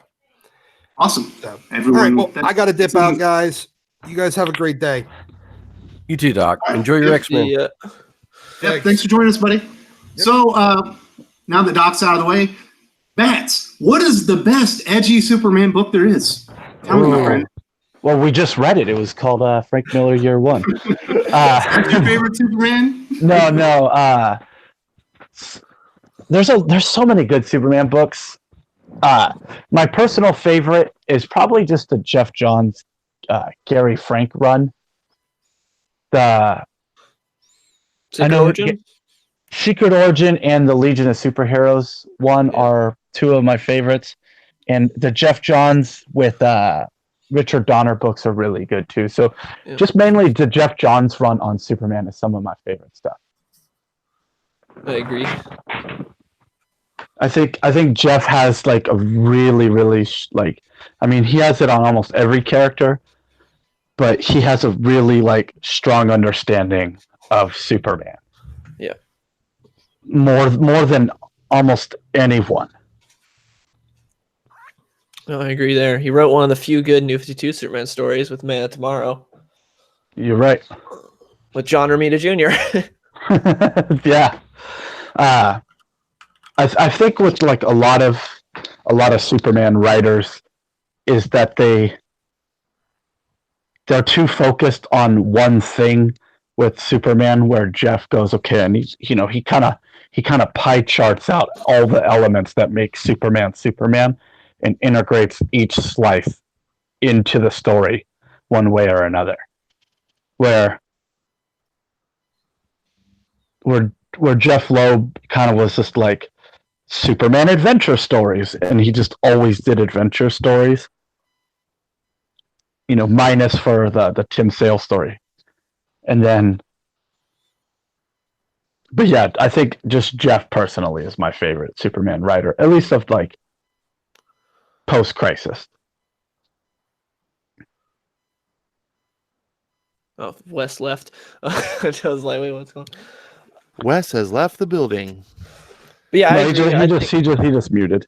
Yeah, I agree that Jeff Johns, I think, is the best Superman writer. He's my favorite. I'd say favorite Superman book is actually a combination between him and Kurt Busiek, who I know no one likes anymore because he's kind of went off the deep end. But he still wrote a really good Superman book with Jeff Johns for Superman Up, Up, and Away, which not a hot. Yeah, it's really good. Not a whole lot of people read it though, but takes for people who haven't read it, takes place like a year after Infinite Crisis. So after Superman went through like a red sun, a kryptonite asteroid field, and a bunch of other crap, and then like beat Superboy Prime with kryptonite. Going through all that caused him to lose his powers. So he's just been a journalist for like the past year and just been adjusting to that. And it's a really good story. There's even a part where Hal Jordan comes and offers him a Green Lantern ring because like, we need you out there in the fight. And he thinks about it. And he's like, nah, I'm going to keep just, exposing the truth, being a journalist and all that. And then at the end, he gets his powers back and he beats up Lex Luthor. And it's a great Superman story that like shows everything I love about Superman. Especially the end when he like gets that pretzel and then just goes to the Fortress of Solitude. I love Superman Up, Up, and Away is such an underrated book. It's my favorite Superman book. That's during 52, right? It's during 52. Yeah, after 52? No, 52. Oh, it might be. Yeah, because Infinite. Yeah, because you said it's right after Infinite Crisis. Yeah, it's a year after Infinite Crisis. So yeah, 52 is the year after Infinite Crisis. Up in a way is my favorite Superman story as well. I'm surprised anyone else said it, but one of my favorite parts is that because Clark and Lois's marriage has never been stronger because he's not Superman anymore. They're basically just reporters together, and they're kind of battling out to see who's going to be the best reporter, and they're like extremely happy together. And when it comes to the end, Clark's getting his powers back, and they can see it's time for Superman to return, and he's hesitant about it. And Lois is like, listen, you're Superman again. You belong to the world. Go get him. And I thought that was really touching. It really showed a lot about Lois's character as well that I really liked, that she was so supportive and willing to, take a little bit back from their marriage because of all the good that Superman can do in the world. Yeah, she understands the role that he plays. I really like that when Lois is portrayed that way, and she's not selfish or anything like that. She understands the role that Superman plays, and it would be selfish for her to just be like, "No, you're all mine." But yeah, they did a great job with that. Kurt Busiek and Jeff Johns, and I love Up and Away so much. I wish they would re-release it as like a hardcover or something because we got that one trade, and that's it. They haven't re-released it since, and it's such a good book. But we haven't got also one of my favorite parts is when he first starts to get his powers back and Jimmy gets shot at by I think a new blood sport. I can't remember. Someone shoots at him and you see Superman like he's not faster than a speeding bullet yet. He's like trying so hard to get there and he barely gets there in the nick of time. Pete Woods does a great job with that panel and grabs the bullet like right in front of Jimmy's face. It's so good. Mm-hmm. Yeah, I tried to order the book through my comic shop and they're like, it's not in print. We can't really get it for you. It was the biggest disappointment of my life. I was like, that's the one book I really want. It's absolutely my favorite Superman. Pele, did you talk about your favorite Superman story? No, I hadn't talked about it yet. Probably a tie. I like John Byrne's origin, from 1986. I like the Man of Steel. That to me is like the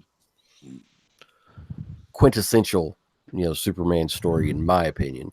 I love the way it's written. I love it hits the beats properly, and it portrays Superman as the Messiah figure, but he does have certain flaws. He does, it does show a human side to him in some respects, but overall, though, it does show a very almost saintly Superman, and I kind of like that. I prefer that. I prefer that Superman. I like my Superman to be, very, more than human.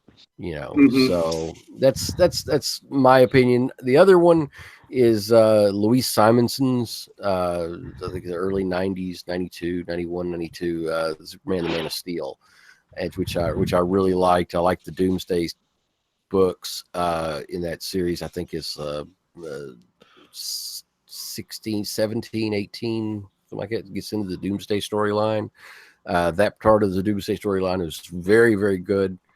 Then it goes into Funeral for a Friend, and then Return of Superman. But I think of all the concurrent running Supermans in that at that time, because there were like 3 different Superman books they were running at that time, and it was the best one of those. So yeah, John Byrne's Man of Steel, and then Superman Man of Steel from the early 90s by Louise Simonson. Awesome. If you're in the chats, like you're watching this live, and you want to tell us your favorite Superman story, throw it in there, and after Ash is done, I'll read those off as well. Ash, what's your favorite Superman story ever? Oh boy, I have to self-admittedly, confess that being out of comics for so long, I'm aware that I missed so many great Superman stories, and I try to collect knowledge from people like you. In fact, as you guys were talking, I was just throwing in up and away into my Comixology bin here to pick up, because for me, growing up in comics, being a big Marvel boy, and when I would venture to DC, I would do some Batman and some of the more edgier characters. Superman was always a character I enjoyed and I thought was neat. I saw the Superman movie as a kid, and I was just like, I love Superman, but I was like, he's so boring as a comic character. And that was my perspective as a youth. And so it wasn't until just recently, the past year and a half, that I've been in comics, that I've really dived into Superman and was like, oh, I'm gonna, So for me, kind of my favorite Superman is the Tomasi run. And I know that's probably not nearly the best Superman that's ever been done. But I haven't experienced all these great works, so I wanted to put that caveat out there. I have picked up what is it? All the seasons. For all seasons. For all seasons. A lot of people recommended me that as being one of the best, because I question people what's your favorite Superman book, because I want to go out and experience the best, and if I'm just out there feeling blind, there's just so much material you're gonna wade through until so I'm gonna add this up and away, so I have a good compass point to go. We don't agree on the Frank Miller book, but that's okay. I think your guys' opinions are really solid, and if Dylan and both Wes say it's their favorite, then it must be awesome. Yeah, so is there a particular story in the Tomasi run? I know a lot of people like, what was it, the Bizarro story arc? Was that Tomasi? Yeah, that one was in the. I really what got me about it. I really liked it in the beginning when they were telling the story about them being the Smiths and trying to be on the farm and raise their kid. And Superman, I mean, he's still Superman, but he's not letting himself be Superman because the Rebirth had their own Superman. And so he's just kind of oh, I'm just off. Or maybe I'm confusing this with the 52. I read it in the trades, so my era is not probably 100% accurate, but it's right in that change, right at the end of 52, I think, or the beginning of Rebirth. When he's still wearing the black, and then Superman dies, and then he has to make that thing to change and take over and step up and become this world Superman. but he's trying to like teach his son. And I think that was really resonating to me about trying to balance like being a good husband, trying to also do the right thing as Superman, and then also raise his son. And you got to see many more dimensions to the character that I thought was very fascinating. Yeah, it's Lois and Clark by Dan Jurgens, which happened right before Rebirth. It was the bridge between New 52 and Rebirth, and it was a really good story. And we had Lee Weeks on art. It was fantastic. Lee Weeks is fantastic. I also did like the Grant Morrison, like the first arc of Grant Morrison on 52, New 52. Okay, so Up and Away, like I said, is my choice, but another great one, it was really recent. If you're needing new quality Superman, is the Marv Wolfman Man and Superman. I think it's excellent because he's highly capable already, but he's not competent yet. So he's using his powers, but he's making mistakes, and he's kind of feeling homesick, and he at one point he kind of wants to quit and go home, but he doesn't want to tell his parents that he's failing. And it really shows Clark, Superman, in a different light, in that, you know, he wasn't always completely competent, completely powerful. There was a time when he could do all these things, but he didn't really know how to use his powers. And I think that's an excellent direction, personally. And it's just a really fun story. But so that'll be my last one. It doesn't look like, oh wait, we got one, Son of Superman and Trials of the Superman, or Super Son, and also the Oz Effect from the viewers. Was their favorite stories. So let's go, let's talk about some of the worst stories. Dylan, what's your least favorite Superman story you've read? Least favorite Superman story? That's maybe just like that. I have to think about that. There's a lot of bad. Actually, I know it. Superman Truth, New 52. Truth was awful. Superman gets a buzz cut and a t-shirt and depowered a little bit to where he's closer to Golden Age Supes, and he suddenly just starts like cussing a little bit more. And he thinks he's all tough, and he's banging Wonder Woman, and it is just the worst.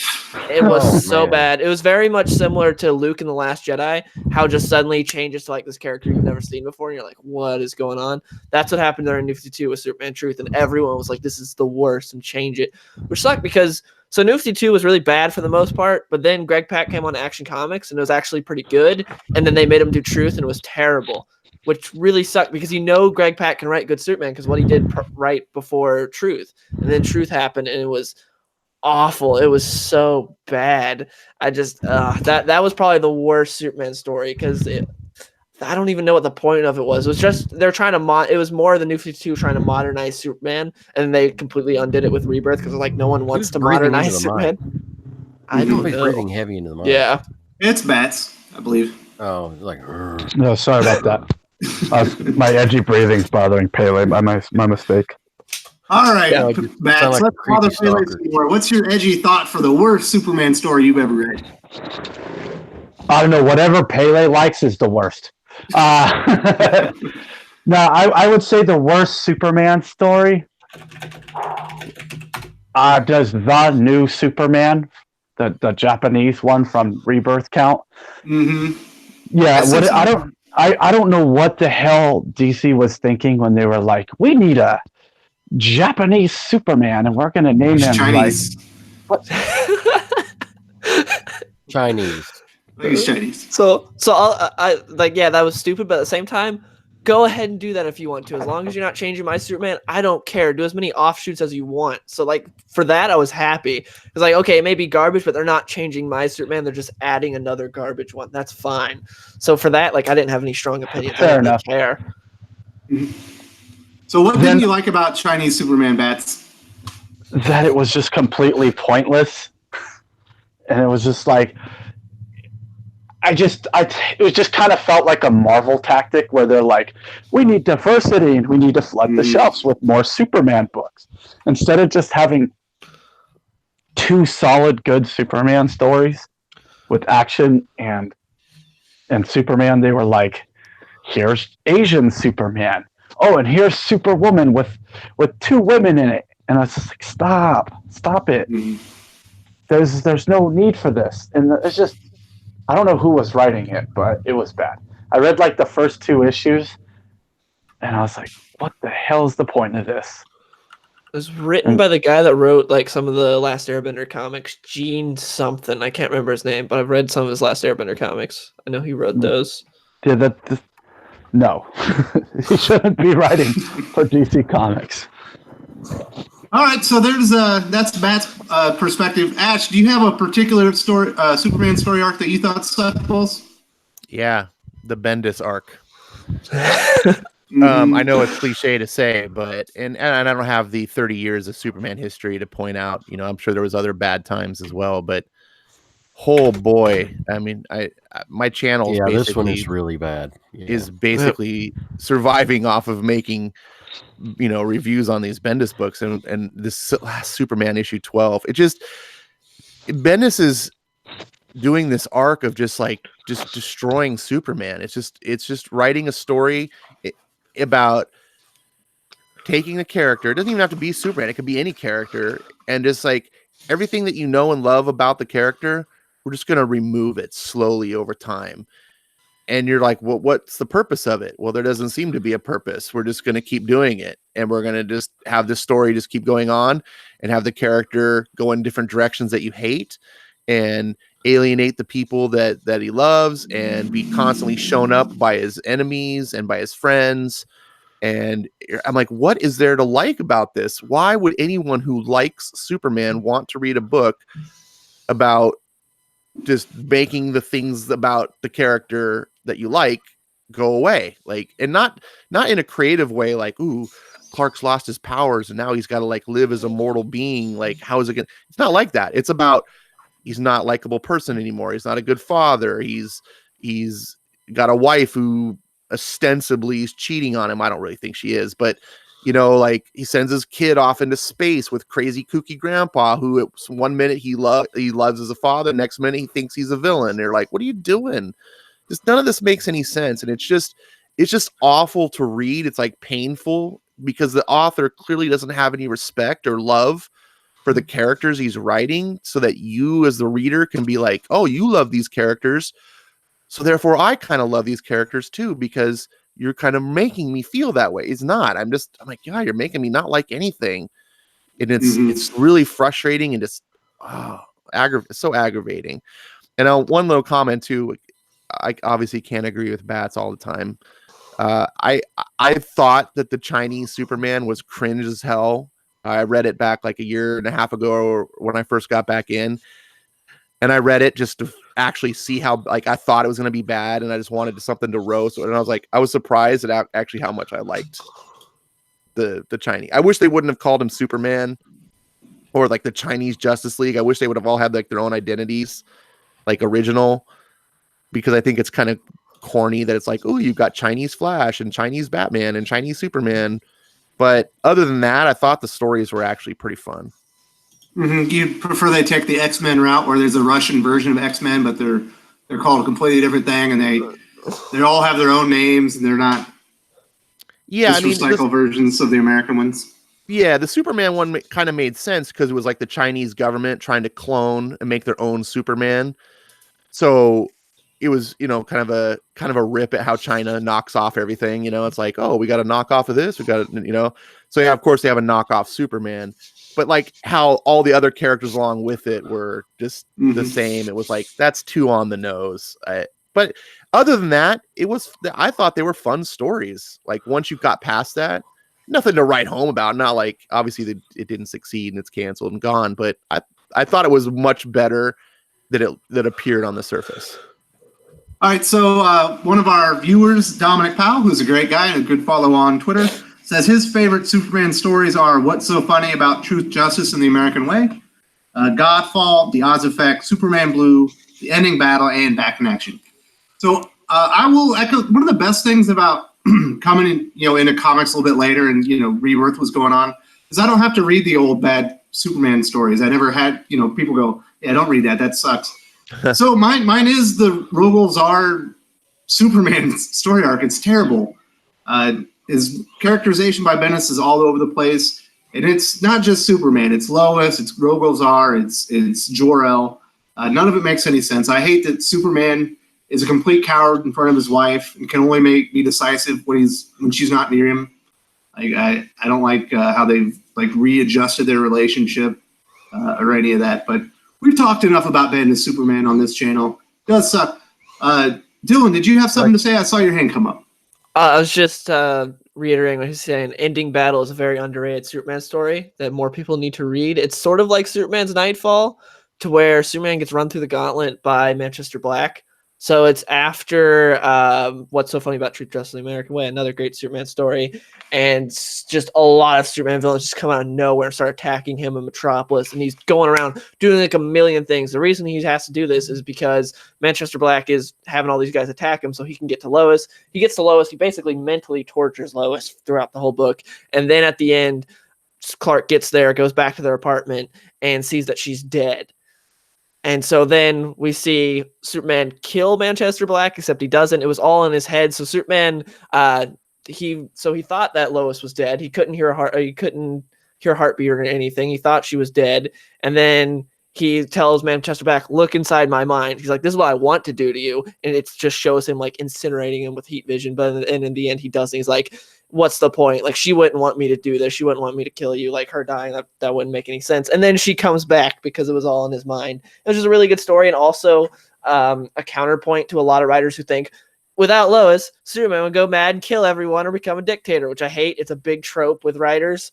So yeah, it's a great Superman story that more people need to read. Ending Battle's great. Mm-hmm. Also in the chats, Fiona Wolf, who's one of our great viewers and is always lively in the chat, is saying there is a digital Superman sale going on through the 24th. So if you haven't read any of these stories, likely on sale on Comixology for pennies on the dollar.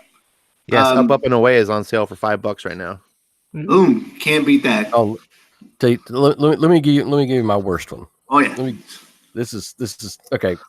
80s Superman mullet Superman in the is that Jurgens? Yes. Yeah. I've heard him apologize. Oh my God. Well, he's talked about how it wasn't him who came up with the mullet. That's what he's apologized for. No, it's not just the mullet. It's oh man, it's so poorly. I can't believe it's Jurgens. It's like it is so bad. There's like you kind of have to have pretty thick skin if you're a Superman fan, because a lot of people take shots at you because they're like, "Oh, Superman, oh, that's for kids," or that there's nothing complex about Superman, And I don't think that's true. There are arcs and there are storylines and stuff like that, Superman, that are poor, but well-written Superman is some of the better stories in comics, and can be powerful, have really powerful narratives in them. But that Jurgens run is so bad. I mean, it is just you sitting there and you're reading it, and it harkens back to. Doesn't he wear like blue jeans? Yeah, there's parts of it where he's like urban cowboy kind of Superman, urban cowboy Superman is kind of like the point, I think. It's almost like Superman does Midnight Cowboy kind of idea, and the mullet is just so cringe. It's just the whole thing is just really, really terrible. But number 2 is Bendis.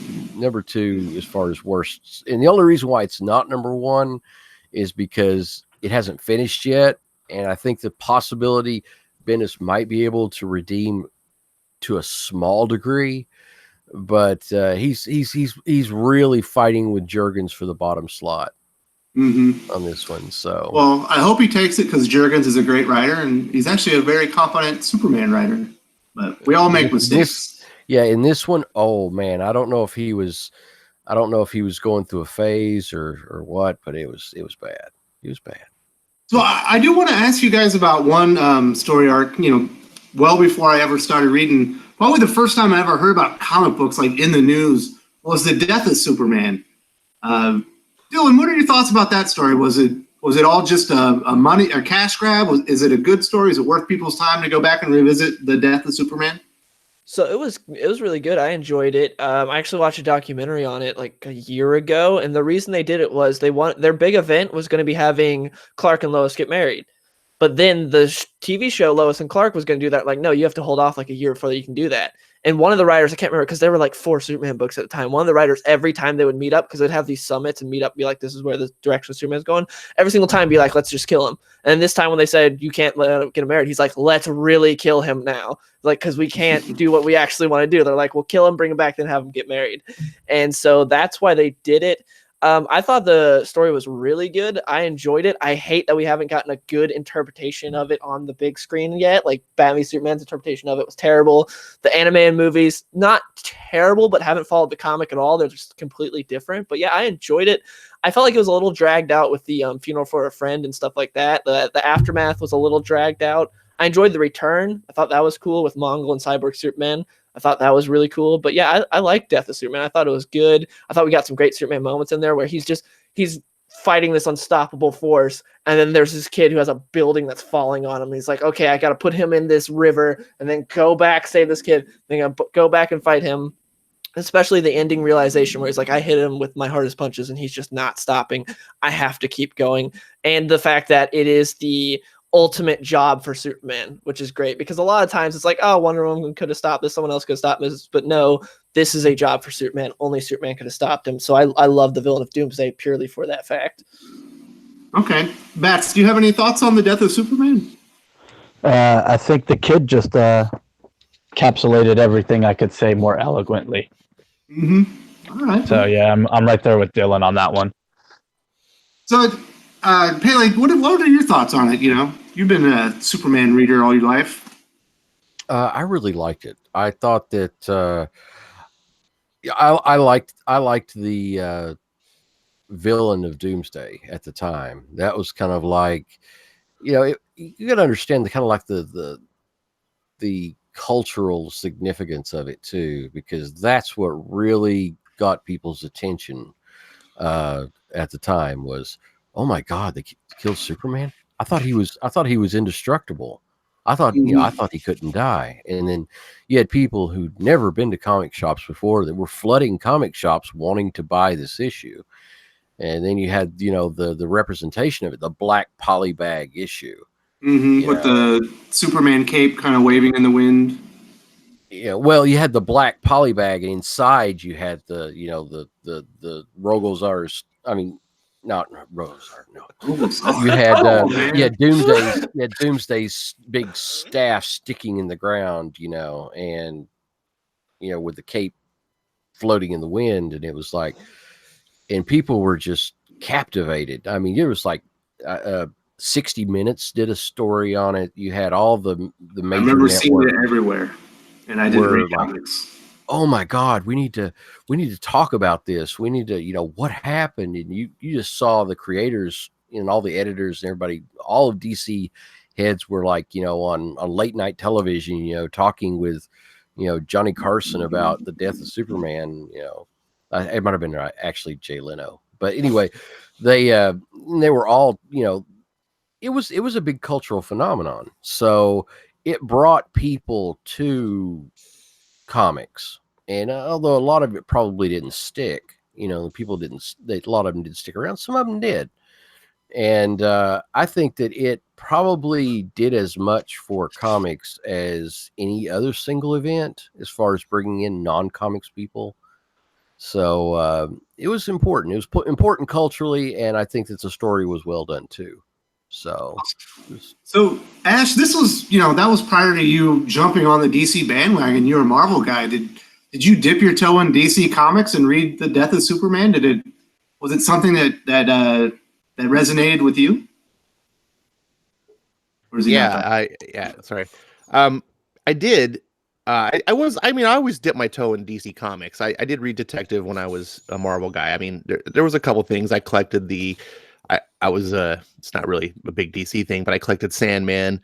I collected Spectre. I had a little bit of toes into DC already, but Superman was something that never grabbed me. But that one sure did. Obviously, like what Pele said, it was a cultural phenomenon. I was working in a comic store at the time that happened, and exactly like he said, I mean, you had people, all walks of life, coming into stores to pick up that book. Dylan touched on too about I remember the whole wedding thing. I remember that happening. It's I had forgotten about it until he told the story, and they were like, we want to do this. And they're like, oh, we can't. And so they came up with it. I think I was a victim of two problems though. I was a victim of the hype and a victim of being a Marvel fanboy. So when I read that book, I really want to go back and read it again. Because when I read that book, I remember not disliking it, not hating it or anything. I just remember kind of going like, okay. So a big Hulk monster kills Superman. All right. Like I felt like it was really kind of bland, and it didn't grab me. And I remember trying to follow the story afterwards and with the 4 Superman replacements. And then I really just got lost, and I was like, nope, I'm out. These guys, I hate it. And I didn't follow it after that. And I think it kind of tainted me. I think that was kind of where I formulated my opinion that I had up until today, that Superman's a cool character and he's like a character I can love, but I think he's really hard for people to do right. And I was like, if this is like the pinnacle of Superman and it's not really wowing me, this is just more reaffirming my opinion that I had, that, Superman is only good in like small doses. And again, that was just an opinion I had at the time. Now, obviously, I've seen a lot of writers tackle him, and I'm starting to open my eyes to these bigger stories and stuff. But I have this opinion. I think that the second death of Superman I enjoyed more than the first. I think the New 52 death I thought was a better death of Superman story. But again, I want the caveat. I want to say, I'm looking at this with 25, 30 years ago eyes, and my memory's not short, and I had a way different perspective of comics back then. So maybe if I read it today, I might share more of what Dylan was saying or about the book. Then, I have a better appreciation. So one of the things, I'm glad you mentioned they had the 4 characters spin out of it. I don't think everyone remembers that one of those characters inspired a Shaquille O'Neal movie called Steel. Boy, that was just one of the worst things you'll ever see in your life. But not it'll make you appreciate. Whenever we talk about bad movies these days, I don't want to go off on a tangent, but it always cracks me up when people are complaining about like these MCU movies are getting formulaic and all this stuff. And I'm like, you need to go back to the days when we had Steel and we liked it. Like you need to have some appreciation. Go watch that movie. Oh, yeah. Steel is not even Shaquille O'Neal's worst movie. Oh, no, it's not. Kazam. A genie movie. But we're not here to talk about Shaquille O'Neal. but they tried to redo Death of Superman in movie form in I believe it was Batman versus Superman. I couldn't have been more let down myself. Dylan, what did you think about their interpretation of the Death of Superman? It was so bad. Superman just gets his ass beat by Batman and then goes and dies to Doomsday like 20 minutes later. But the worst part is, like I was saying in the book, one of the things I loved about was it was a job for Superman. No one else could stop him. But in this, Wonder Woman's holding her own, and on top of that, the thing that kills him was a kryptonite spear. Wonder Woman could have used that spear to kill him. Everyone's alive. Everyone's fine. There was no point in having Superman be the one that does it. And also the action, for that scene wasn't very good, and the design for Doomsday was terrible. He looked like a big gray turtle. It looked really weird. He didn't have the big bone spikes. It was bad, and it was odd because that's one thing with Zack Snyder that you can always count on. As much as he's insane with a lot of stuff, the action's always really good. Man of Steel had some really good action, but in this, he's a visual guy. Yeah, but in this, the final fight wasn't even good. And again, it wasn't a job for Superman. Anyone could have done it. Batman could have chucked that spear into him. Wonder Woman could have ran up and stabbed him. She was holding her own fine. I don't get why Superman had to do it and die. And it was just, and then the whole part where he's trying to save Lois and get the spear, she's drowning or whatever. It was just bad. They tried to fit too much into that movie. They tried to do Dark Knight Returns, Death of Superman, a little bit of Lex Luthor, Man of Steel. They tried to fit too many storylines into it. So yeah, it's fun. There's a great how it should have ended about that movie where Superman's about to grab the thing and Batman's like, wait, let me do this. And he goes and kills him because I killed him. It's over. Congratulations. But Yeah, I thought it was quite poorly done. I know, Paley, you're a big comic movie fan. What did you think about their interpretation of the death of Superman? I thought how it should have ended did it perfectly. I'm Batman. He runs up and he stabs him. And I was like, yeah, why didn't that happen? He had the suit on. He had all the strength and everything like that. Why didn't they just have him do what? Where else do they have somebody that's been trained with a spear for her entire life? Oh yeah, they could have had Wonder Woman do that. I didn't understand. I didn't understand any of that. I didn't understand any of that leading up to his death. It made no sense at all. I remember this guy was sitting behind me, some dude bro, with, probably had, room temperature IQ, sloping forehead. And he's like, I don't get it. And his girlfriend is sitting next to him. She's got big, huge fake boobs, blonde hair, bleach blonde hair. She's like, you don't get what? He goes, why didn't Wonder Woman just kill him? and I was like, and I turned around and looked at him, and this Cro-Magnon looking dude, with the slamped forehead, that probably has never seen or really interacted with a superhero movie in his entire life, just got it. He just got it right then, and is like, wow, if he could figure this out, it really says something about Zack Snyder, doesn't it? So. It's funny, Wonder Woman was definitely the standout of the whole thing, and she had like the cool guitar riff whenever she was like sliding, and she's like going for more. And I was like, oh, she's really cool. I like that character. And then I was like, man, this is a fucking mess. She's the only thing that looks cool right now. I hate there's no build up either to his death. Like we had a movie and a half of Superman, and then you kill him off. Like they just killed Iron Man off. In Endgame, and like there was build up and a payoff for it, but there was no build up. Like no one's sad. He just came back in the last movie. That was the first time we saw Superman again. We had a movie and a half. Very much, yeah. Like there was no time to get attached to him. Ooh. So, Bats, what was your thoughts on that? On the Superman? I remember when it was coming out, and then when that trailer dropped with Doomsday. Everyone was like, oh, they're going to do the death of Superman. It's going to be so awesome. And I was like, wait, why the hell would they kill Superman in the second movie? That doesn't make any sense. Hasn't even started. Yeah. I was like, they wouldn't kill Superman in his second movie. That would just be preposterous. Well, and technically, we haven't even had Man of Steel 2 yet. I considered Batman versus Superman, the second movie, because it was originally titled Man of Steel 2. But, when they announced Ben Affleck, they said Ben Affleck is going to play Batman in Man of Steel 2. So I still saw it as the sequel to Man of Steel because it takes place right after Man of Steel. And so I was just so shocked. Now I'm definitely in the small majority of people who like that film, but I'm still to this day still shocked that they killed Superman in the second film and then resurrected him in the third film. So were you as upset as I was at the very end when they showed the soil like kind of quake a little bit, to let you know that he's not really dead? I was like, oh, that was lame. At least have the stones to let him be dead, at least in the audience mind, but they didn't want anyone thinking he was dead. Yeah, I was kind of I wasn't upset about it. I was like, well, yeah, no duh. Did you guys see Bendis' Twitter was hacked? I wish his comic book writing was hacked. I went to his Twitter. Hacked, or did he just get drunk again? It just got hacked. Last year he got drunk, pulled a bender.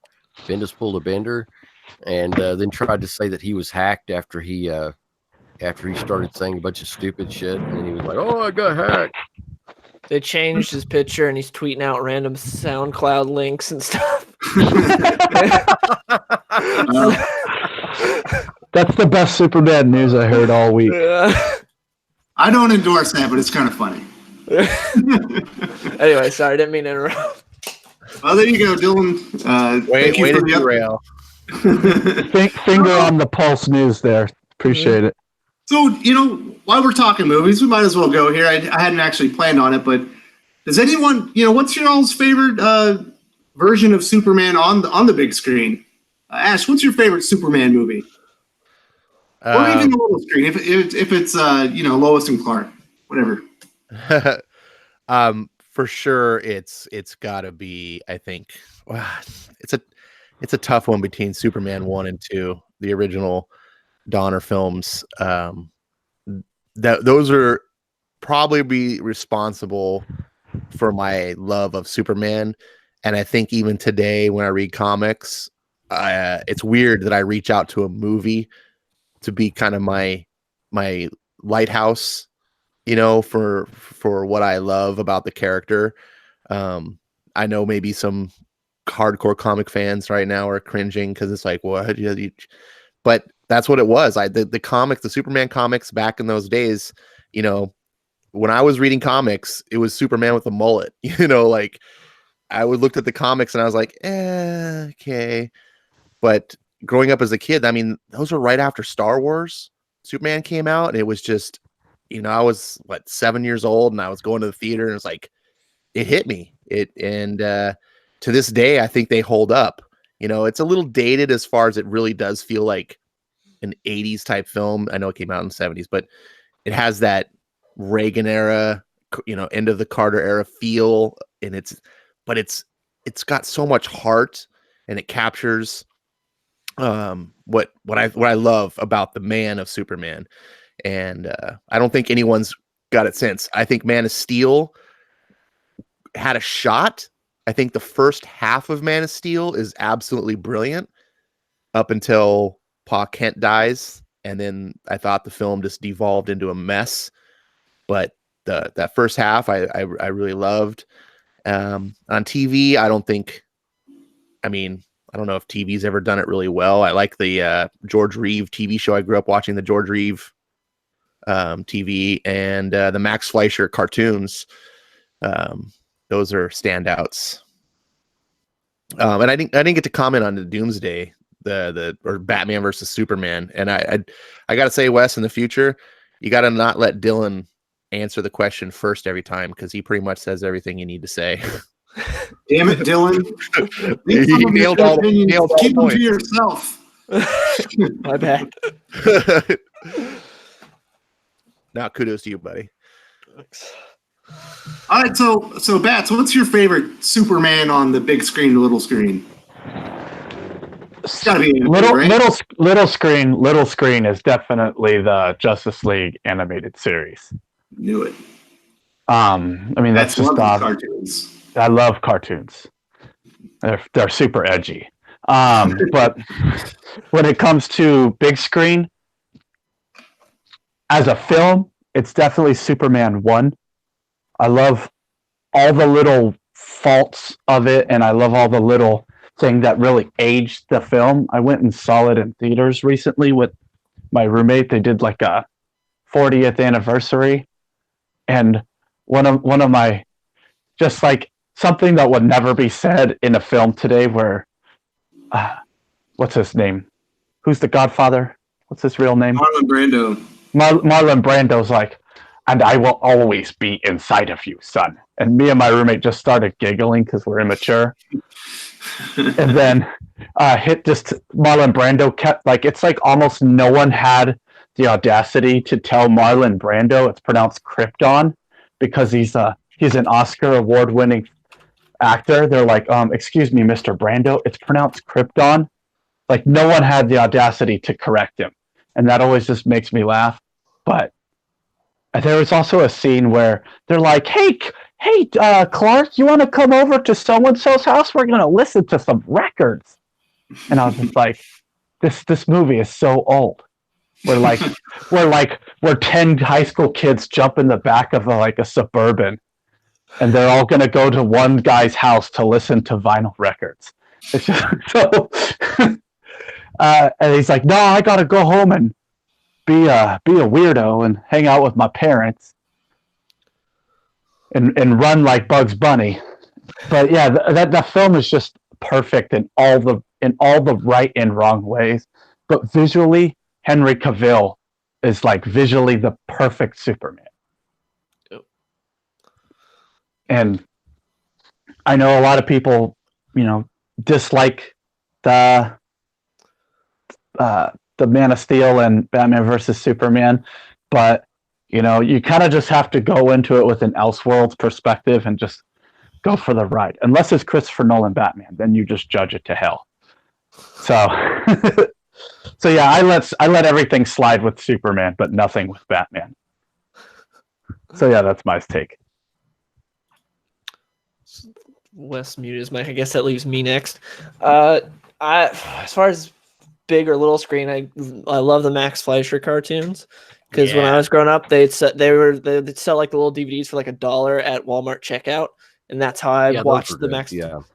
And that's how I watched the Max Fleischer cartoons. I love those, and that theme is so great. That might be my favorite little screen. The All-Star Superman movie was really good. Also, it's one of the best of like the animated Superman movies because they did what they could and they cut the fat on some things, like the whole part where Jimmy Olsen turns into Doomsday. Like, we don't have time for that for the movie, so they cut that out. But they still follow it pretty closely and has probably the best on-screen version of Lex Luthor ever.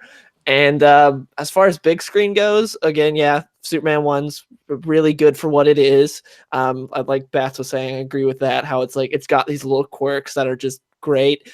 But for me, I love Man of Steel. I know a lot of people don't. I hate Batman v Superman, but I love Man of Steel. There are still some it's not perfect. It has a lot of stupid moments. Like there's that part where Zod kicks like an oil truck to Superman. It's coming so slowly. Superman could easily just put his hand out and stop it, but instead he hops over it and causes a huge explosion behind him because Zack Snyder thought, hey, wouldn't it be cool if Superman and Zod fought in front of an explosion? It has those stupid moments, but overall I think it does really good, and it's literally an adaptation of Superman Earth 1 Volume 1, which I really enjoyed.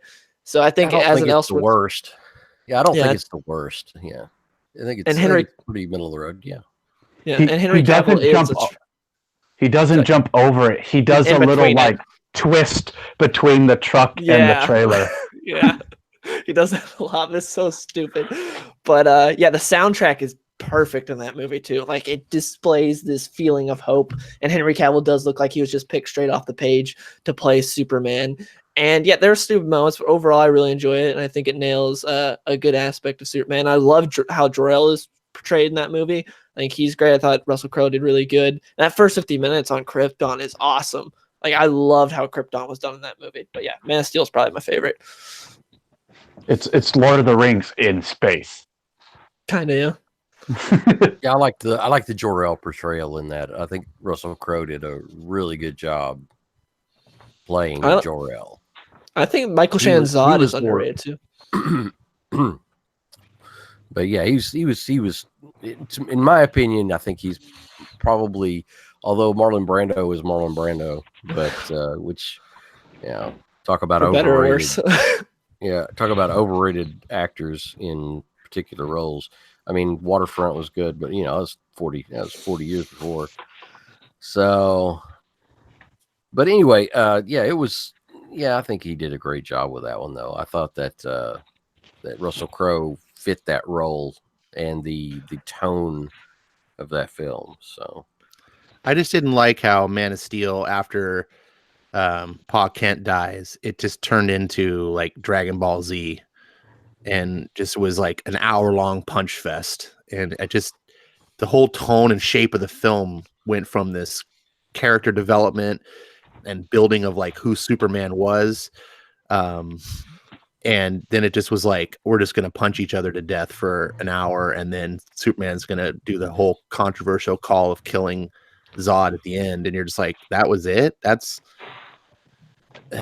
mean, it was too much. Sometimes too much of a good thing is not a good thing.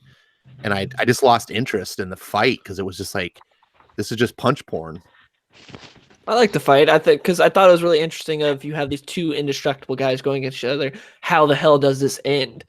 So it was interesting to like the whole fight. I was thinking like, how's it going to end? What's going to happen? Because you don't automatically think, oh, Superman's going to kill him. So you wonder how it's going to end. So I was interested in that. I'm with you there. I think in concept it was fine. It just was overextended. It got to the point where I tuned out because I started getting bored. I was like, how long is this fight going to go on? What is that? It's like a low rumble. Yeah, like someone's crushing paper. Yeah, not me. I So think it's Bets. I don't hate Man of Steel by any means. It's kind of a disappointment because I feel like that first half was so good, and if the second half had managed to stay on that, it could have been a tremendous film. And as it is, it's just okay. And I'm a big Zack Snyder fan, a big Zack Snyder apologist, even for Batman versus Superman. It's a messed up film, but I feel like that's more Warner Brothers doing the Sony Spider-Man 3 thing than it was Snyder. I think that the fight scene in itself is kind of like where you see two indestructible people who can move at super speed. I love that the camera couldn't keep up with them, that the camera was constantly chasing them to keep up with the fight. And I thought that was just an amazing visual style with the film, where it's like, one would get punched off screen and then the camera would have to chase after them and then catch up with them. And I was just like, man, this is so dope. Yeah, that's what I thought. I thought that fight was really cool. It looked really good. I'm not complaining that the fight existed. I just, imagine if that fight went on for 3 hours. I mean, I would love that film. And as a Dragon Ball Z fan, I was like, yes. Yes. So I was just going to say, Bats has all of Dragon Ball Z, so that makes sense. All right, so I want to say sorry. My newborn was acting up, and I had to go hold him a little bit for mommy. No apologies needed. So it sounds like most everyone got their movies out. Yep. Except you. My favorite Superman movie is Superman 2. I think it's excellent. I love the guy that plays Zod. I can't remember his name right now. I think it's Terrence Stamp. There you go. Terrence Stamp's great character actor. Actually, one of my favorites. And I really love the big meathead Kryptonian that can't do his heat vision right and all that stuff. I thought there were some great gags with him. I think there's only one part I don't like, and that's when he rips off his S on his chest and throws it, and it shrink wraps him or something stupid. Hey Wes, I got a question for you, since you're a big Superman 2 fan. Have you seen the Donner cut? And if so, what do you think? I haven't, but I know that it exists.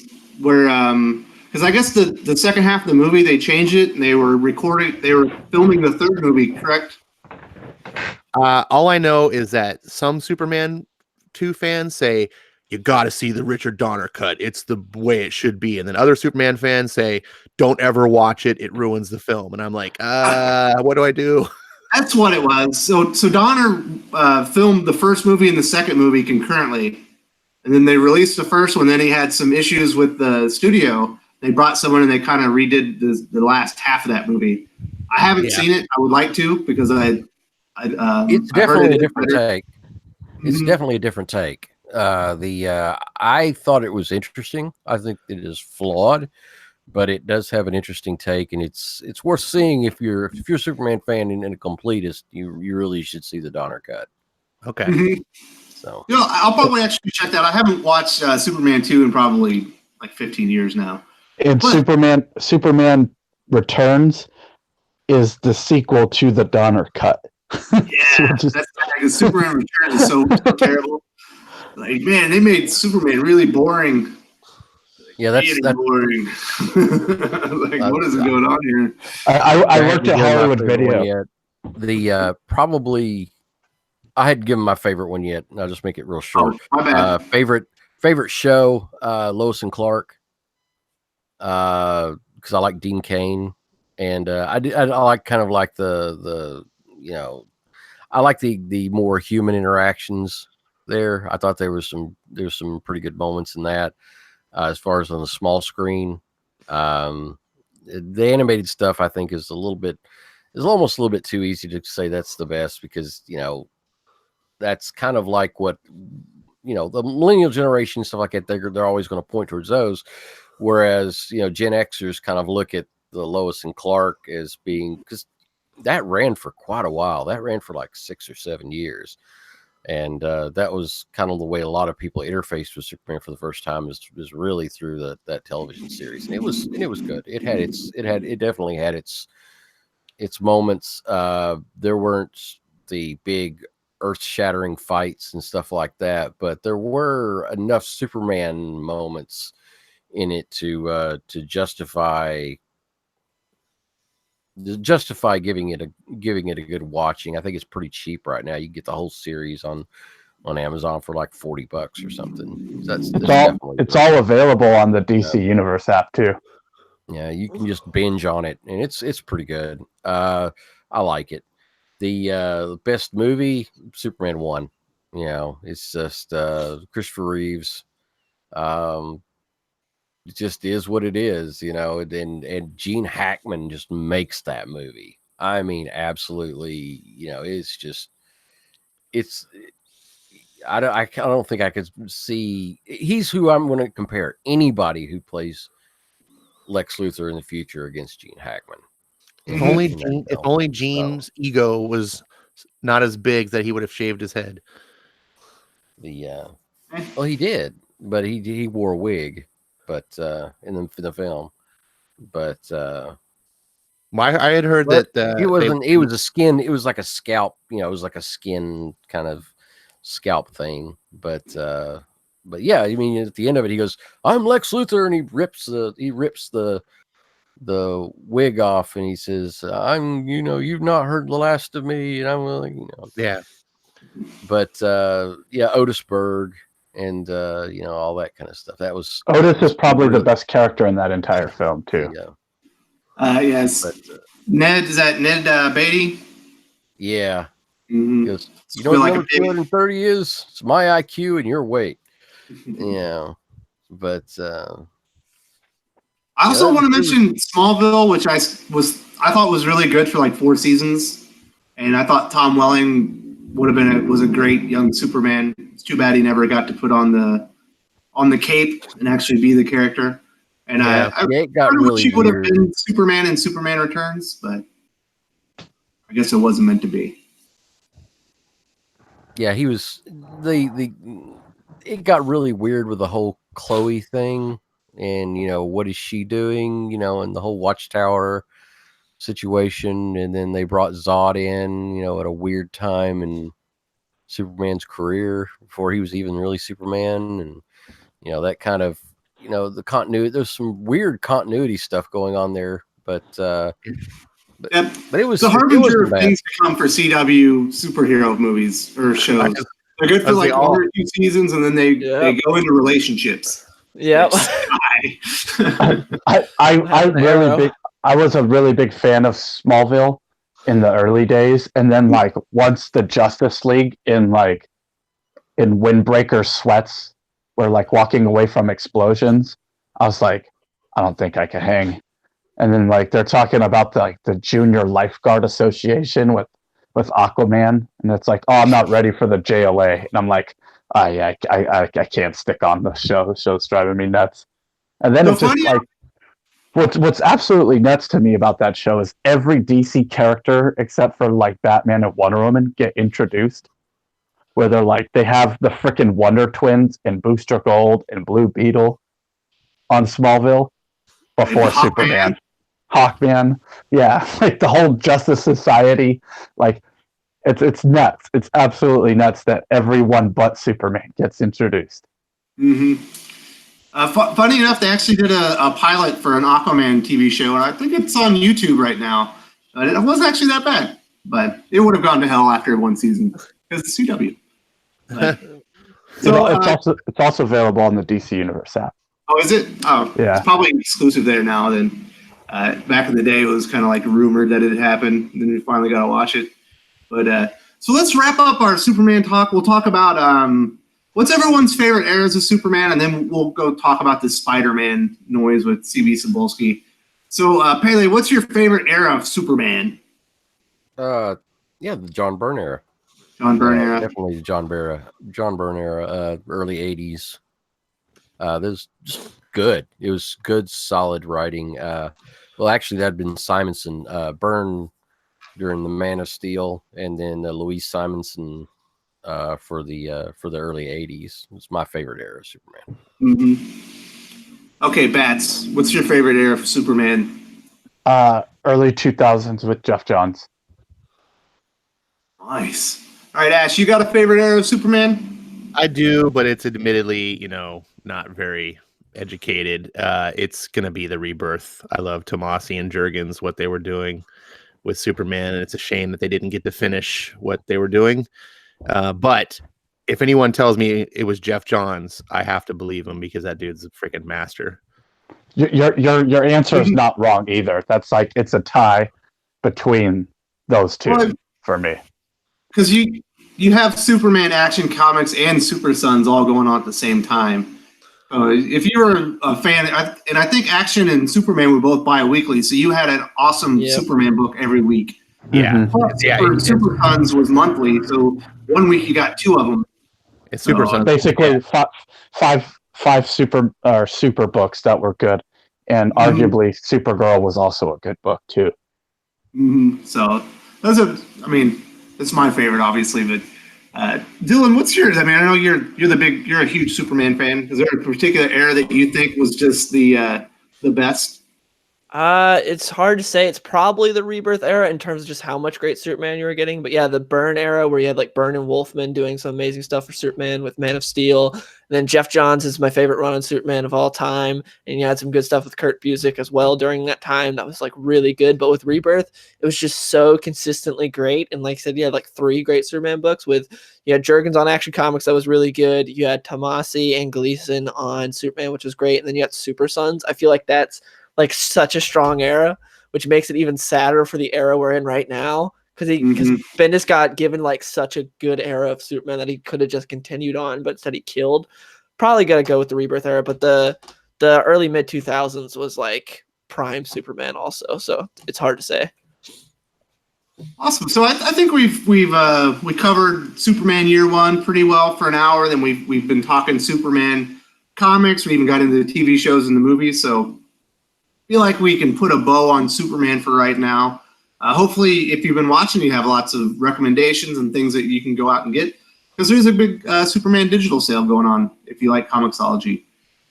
So let's move over to the big news. CB Cebulski started doing some countdowns with some spider webs. Oh boy. There was a big 4 on it. Everyone was like, holy fuck. They're going to make Superman, Sam Raimi's Superman 4, but in the comic books. Everyone's super excited, or maybe it was going to involve the Fantastic Four. But I think we all got the whoopee cushion on that one, and like, wah, wah. It's nepotism. Pele, what's your thoughts on JJ Abrams and his son getting their own Spider-Man miniseries with its own new villain?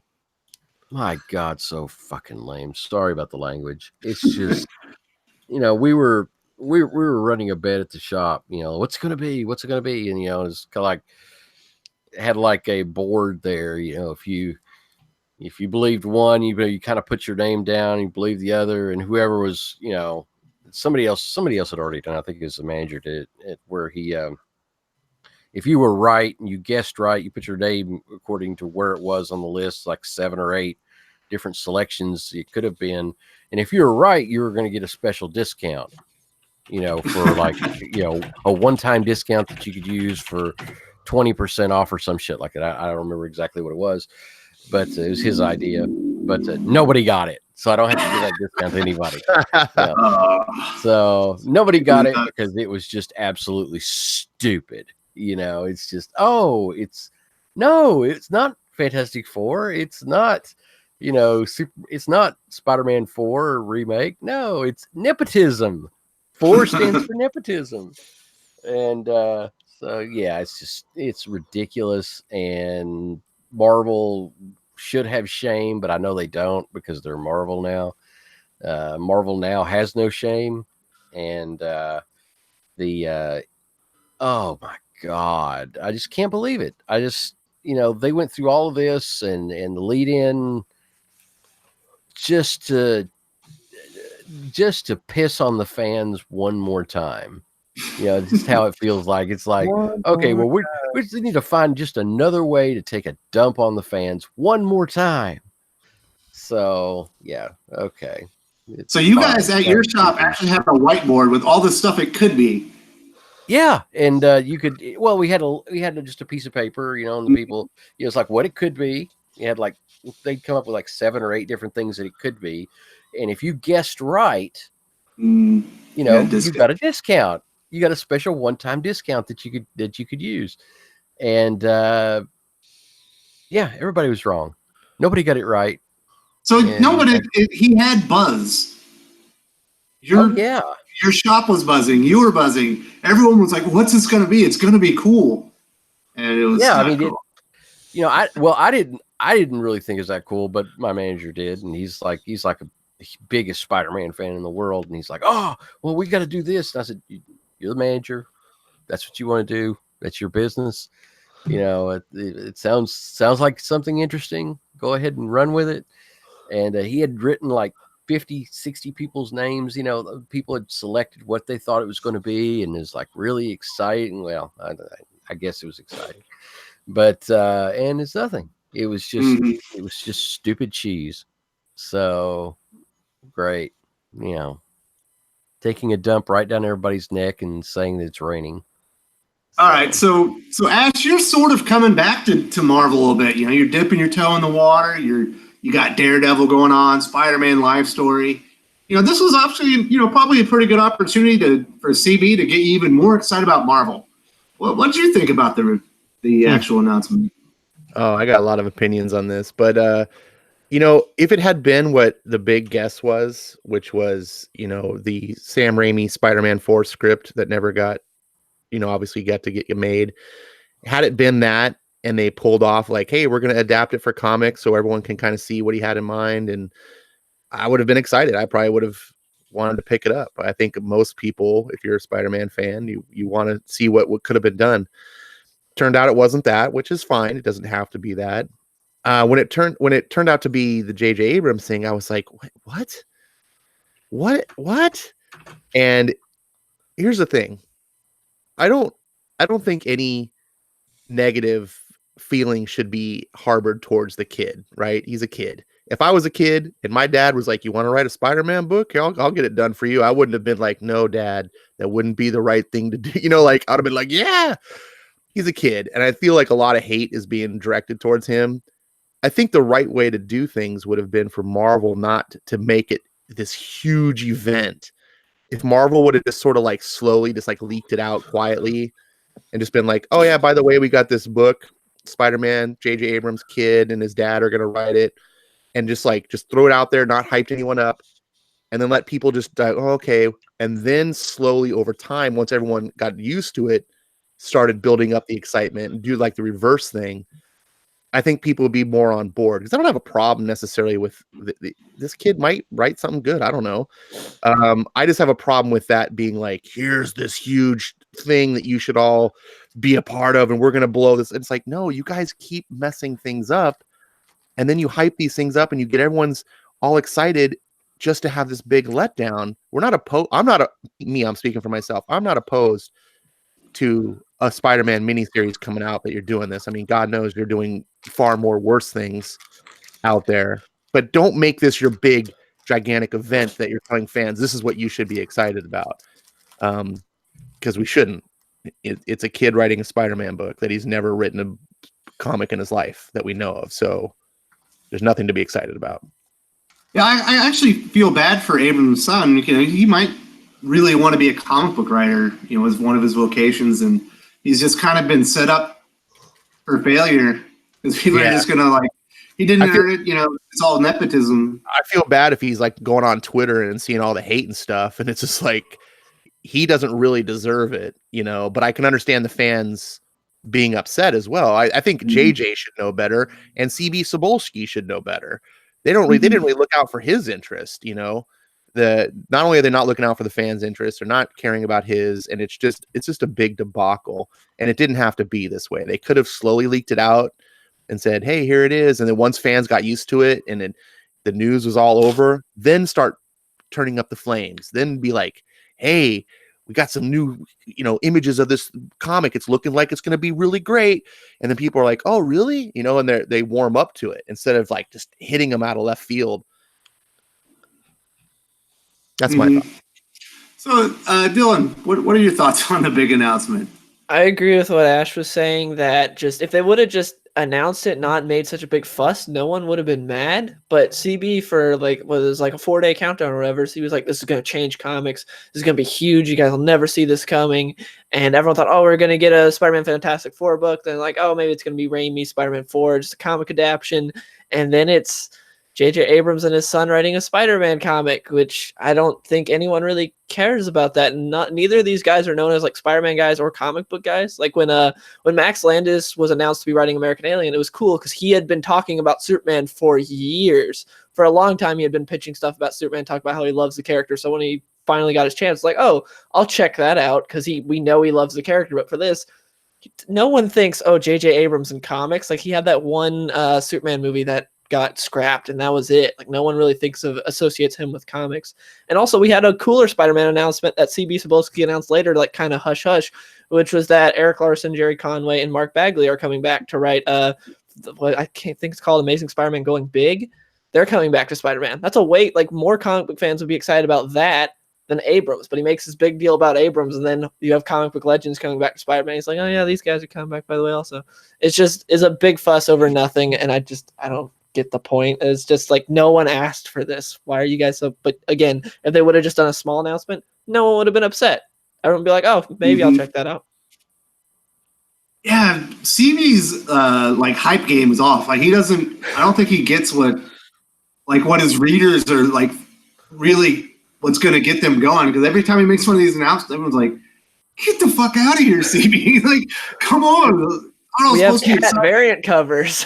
Yeah, it's like, oh, Marvel 1000. It's like, you have a book that's hit 1000. What are you talking about? Yeah. Got Jelly at DC with Action Detective. He's like, we should do something like that. Here's Marvel 1000. Yeah. He just I don't think he has a sense of his reader. The pulse of the readership is not CB's forte.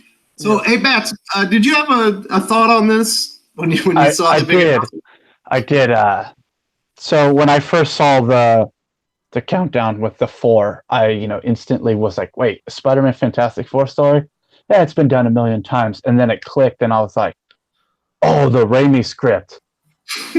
And because I had just watched, I don't know if you guys ever seen the channel High Top Films. I love his channel, but he's really, really into the Sam Raimi thing. And so like this was kind of just still lingering in my brain. I was like, oh, the Raimi Spider-Man 4 film I'd love to read that.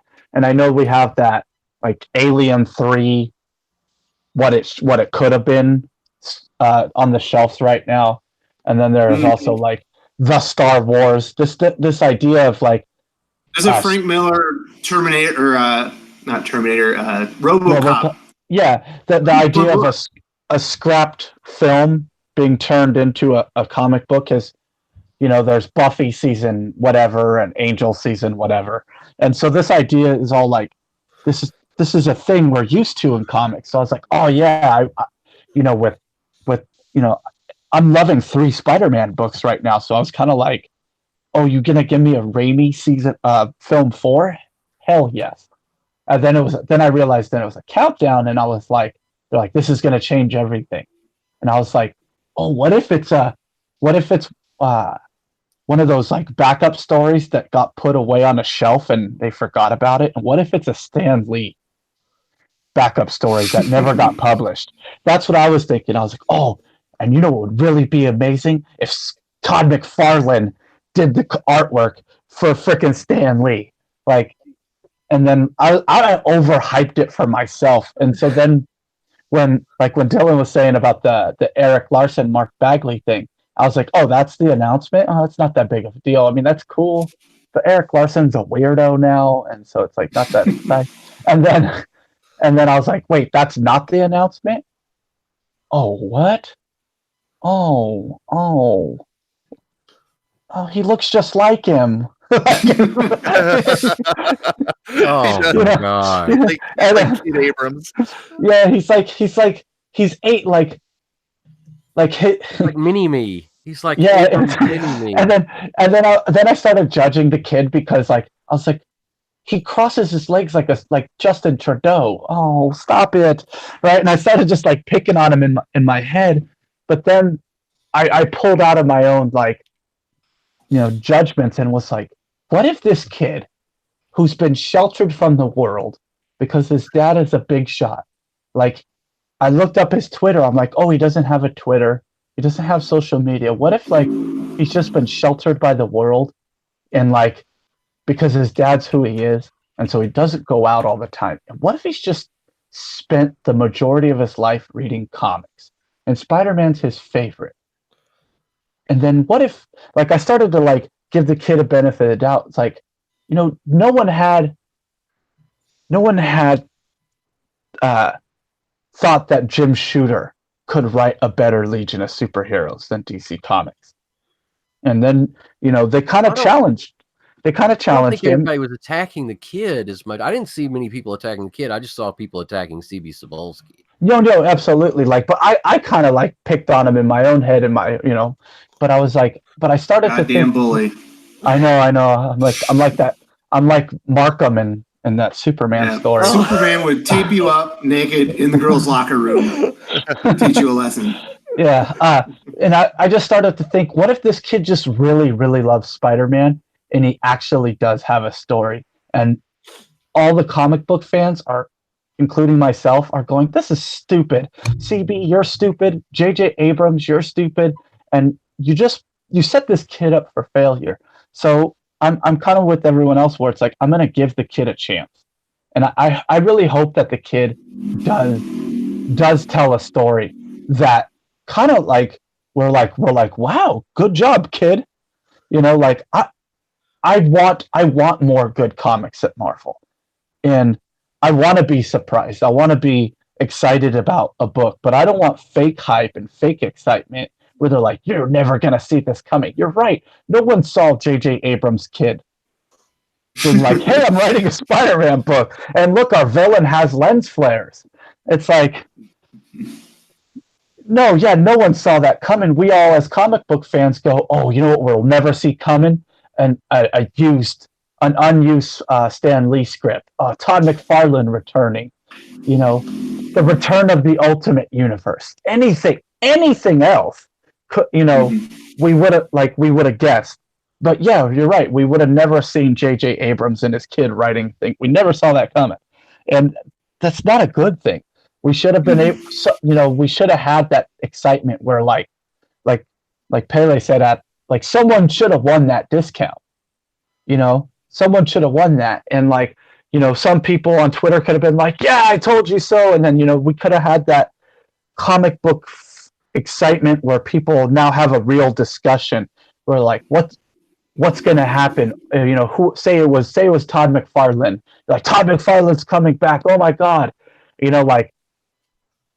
That would have been real excitement. Now it's all just synthetic and it's just all fake. It's all mockery. I just text. Actually, I was thinking about that, so I just texted my manager and told him to pick 3 people from the names that are listed and to give them the discount because it's really not fair that nobody won it. So I told him just pick 3 people. Just pick 3 people at random from all the names listed and give those 3 people the discount because it's not fair to them that Marvel is or shitheads. It's Marvel. So Marvel made it impossible for them to win. Yeah. So yeah, that sounds like modern Marvel though. So at least 3 guys will get it. Yeah, that's awesome. That's great, Pele. They deserve that. They went and participated. They got excited about it. It's not their fault. CB Cebulski is incompetent. Yep. Speaking of CB Cebulski being incompetent, so I'm going through. I'm getting ready to order my comic books for next week. And I'm getting into Marvel now. Amazing Spider-Man is one of my jams. I go in there. I'm reading the description for the book. Uh-oh. Amazing Spider-Man 24, 1 issue away from the landmark. Nick Spencer issue 25. I'm like, fucking landmark. I know that's coded language. It's like, what's the price tag on issue number 25? Am I going to keep reading Spider-Man? I go in there. Guess how much Amazing Spider-Man 25 is? $8. $8. What the hell, man? It's just issue 25. It's not issue 100. Hey. To be fair, most Marvel comics are below issue 20. It's a 64. It's a 64-page book. It is a 64-page book. I'll give it that. I'm not talking. Why are they making a 64-page issue 25 and trying to act like it's issue 100? It pisses me off. Kind of wrapping it. It's wrapping up the whole. It's wrapping up the whole thing in the first 25. The first 24 issue arcs. So it's I stopped ordering it. I'm not ordering Amazing Spider-Man anymore. If they do it to Immortal Hulk, I'll stop buying that one too. I hate that shit. It's 826. It's not even 25. Yeah. Yep. I would also like to point out that Frank Miller's Superman Year One, whether you like the story or not, is a remarkable publication, oversized, heavy stock, and it's 67 pages for $7.99. Yeah, but they poached another $1 from the damn Batman Damned. It's like, why are you charging another $1? The other book just came out like 6 months ago. What the hell? It's true. It's true, but it's still not Marvel prices. You're gonna get, you get 64 pages from Marvel, and you get 36 pages from DC for $8. No, I just said it's 67 pages. And it's like the big high quality, like magazine style. Yeah, does it have that many pages? Yeah. Oh yeah, it's definitely that thing took me over an hour to read. I never take that long reading a comic book. Yeah, I can normally read one of those volumes of Teenage Mutant Ninja Turtles in an hour. You know Spider-Man's just going to be a staple binding on their ink bleed paper stock. Yeah. So also, I noticed, in the solicitations for next month, Powers of 10. Squarebound. Anyway, Powers of 10 is a $6 book. House of X is also a $6 book. Is anyone else getting fed up with these premium prices for everything? It's so obnoxious. I want to be a Marvel fan. I want to keep reading Marvel. I like their books. I think their top shelf stuff is better than DC right now. But they keep doing this stuff over and over, and I can't take it. Well, I know why they can't take it. I know why it's like this, because the fans are disappearing. The fans are dwindling, and they still got to maintain their bottom line. So they're going to poach the fans that are still around to try to make up for the fact that they run so many fans off with their SJW bullshit. So that's basically it. That's what's going on. The few fans that are left they're trying to make them pull the load. They've got like maybe 70,000 Marvel fans out there that consistently buy. So you've got 70,000 fans that are being asked to pull the load of 250,000 and to try to make the same bottom line. And it's not happening. I've got lots of people that are going, "Oh, I'll buy this series, but I don't want any of the I don't want any $7-8 issues." I'm friends with the comic book shop owner, and I've worked in the shop for books, and we're good friends, and so I do get a lot of privileges in a lot of ways where most fans don't get. What I think the retailers should do, and this is just my opinion. I'm not a retailer, and I'm not a businessman, but what I think that what they could do is say Spider-Man, air quotes 25 is $8. You would still make a small profit, but would it hurt you if you charged them $5 and being like, "Hey, I know it's $8. The book in our shop is $5," because you would still make I already charge for subs. That's what I already charge for sub customers. I already give big discounts on subs. So okay, yeah. So I think that should be a kind of a norm for. And it sucks. So that way, because that can be a kind of a breaking point where someone goes, "Oh, well, I didn't get 25, so now I have a hole in my collection." So if it's an $8 book, it's probably about $4.50 cost, $4.50, $4.75. And I'm not going to charge $5. Yeah, like quarter. Yeah, $6. But yeah, it'd be like if you're a regular file folder customer and you have at least we have a tiered system. Like if you have 5 books, you have a certain amount, 10 books, certain amount, 20 books a month, certain amount. And it goes all the way up to 30%. Yeah, 30% discount. So a 30% discount would be $5.75. So, that's not bad. I'd rather make $1 than not make anything. So, but the problem that lies with that is that if I order, if I order 25, or actually if it's a Spider-Man number 25, I don't know what I don't know what the order total was in this. Let's say 40 issues. 25 people have it on their pull. That's 15 copies though that are going to be sitting for God knows how long. And when am I going to have an opportunity to sell those? If 10 of them are unsold, sitting on the rack. So I'm going to have to charge. That's like your entire margin right there, right? Yeah, that is the entire margin right there is what's left. So, if I don't charge the full $8, I don't make anything on that. But I can give the discount. I can and do give healthy discounts to file customers. So, yeah, I mean, I've been shopping in my shop for quite some time that I've become friends with the retailers, and so it is. I feel bad for why I have to give that, and the reason why I have to give such a deep discount is simply because of the fact that if I don't, then they'll go to Midtown.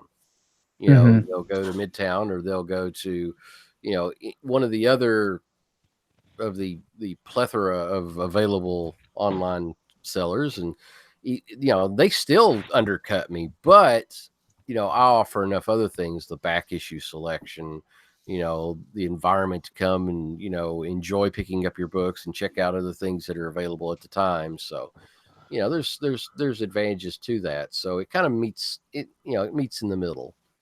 But there's another place here in town that they give 10%, no matter how many you buy, no matter who you are, it's 10% discount. And I'm like, how in the hell are they selling any books?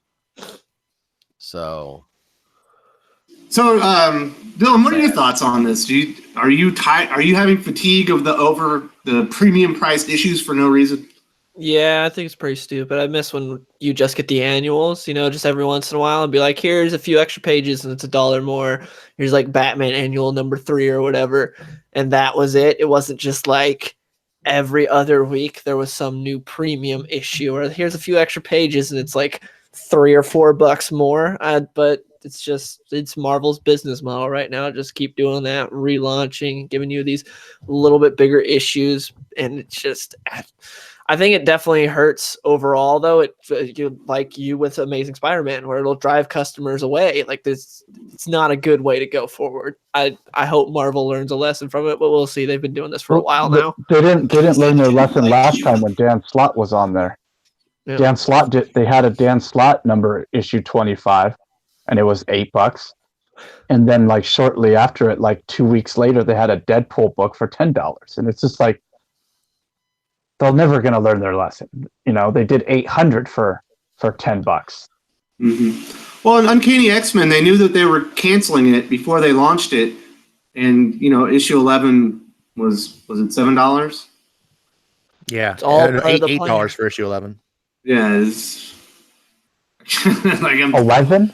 What makes 11 so special? It was the first time Cyclops and Wolverine returned to Uncanny X-Men. Exactly. That's when Uncanny X-Men gets really good at that issue, but it's still they shouldn't be ripping people off. I'll pay $8 when Batman returns in Batman. That would be amazing. I was happy to pay $8 for a historic 1000th issue of Action Comics that'll happen once an eon. There's times when you can do that when it's a really, really special thing, and then there's Marvel. Let's do it every year. And I think the problem is Marvel's realized, well, two things. One, I think Marvel's painted themselves into a corner. They've cut their costs down to about as little as they can do. I mean, they fired all the traditional editors and replaced everyone with interns, so they're paying bottom rates for pages, except for maybe a couple exclusive stars that they can't afford to lose. Everyone else gets paid peanuts. They can't cut costs anymore. They are cutting the production costs. Their paper is the only thing they can do now is go to newsprint, and then they can't do that because then they'd have to justify why they're 4 times as much as Alterna. So now what do? Well, if you can't cut costs, you can't sell books, raise prices. And unfortunately, the second part of the problem of the equation here is that Marvel fans take it. DC fans, you so much as look at DC fans funny and they go running. They're like, screw this, we're out of here. DC fans are way less tolerant of what happens. But Marvel fans just take a beating, and it's like, oh, hey, look, we're relaunching this book that you love. Oh, okay, we forgive you. You're bringing back X-Men with Hickman. I don't agree with that. Obviously, I'm being hyperbolic. Because the DC fans and Marvel fans are one and the same people. I don't have anybody who just buys. Very few people who just buy Marvel or only buy DC now. There's a lot of bleed over with people. There is, and obviously those are more of just the general. Those are just, I would consider, general comic fans. I'm talking about. We had, when DC was still doing the $2.99 books, that was great. And they said, hold the line at $2.99. Well, that only lasted about 3 or 4 months. Right. And then DC fans got all pissed off and left. And meanwhile, when Marvel's charging them $5-6 anyway, a comic. But DC didn't back off of it. They did it anyway, charged $3.99. And, and that's what the regular is now, is $3.99. Just like Marvel's is $3.99. Marvel did it first. Marvel did it first. Only 6 to 12 months away from doing exactly what Marvel's doing now. They're only a few steps behind in the pricing scheme. They aren't some great hope, for pricing or anything like that. They're going to start doing the exact same thing when they hit. They're doing $5 issue ones. Yep, they're also doing the $5. They've been doing it for a while now. I'm not calling $8, and then they went. Hold on. They started. Hold on, you interrupted $8. Me. I was talking, and then you interrupted me. Anyway, no, I was talking. You're all too edgy over here. Stop being edgy. Then you had Action at $8, and then you had Detective at $10. 1000s, and it's like, why did Detective have to be $10? That doesn't make any sense at all. They're not much. If they are better than Marvel, it's not by much. Well, Detective was a premium bound book on thick paper stock. It wasn't stapled like Spider-Man 800, which was also $10 a year earlier. Yes, DC is not a saint. I'm not trying to paint DC as like the picture perfect example. What I'm trying to say is Marvel gets away with more. On Marvel, and I agree with you. DC deserves some dumping too, because they're not doing much different. Well, they're doing better. What I'm saying is people get mad when DC releases, oh my God, Superman Year One, $7.99, but it's a gigantic magazine stock. And then it's like, we're making excuses for Marvel having an issue 25. And it's like, well, it is issue 25. And they've done, it's like, why? For Marvel. I was dumping on Marvel too. Okay. Well, my point anyways was that Marvel was painted themselves into a corner, and they've learned that they can abuse the fans and they can abuse the stores over and over and over, and they keep coming back. And DC, for their part, you're right, does copy some of Marvel's bad practices, because they look and they go, wow, Marvel's been getting away with this for about a year.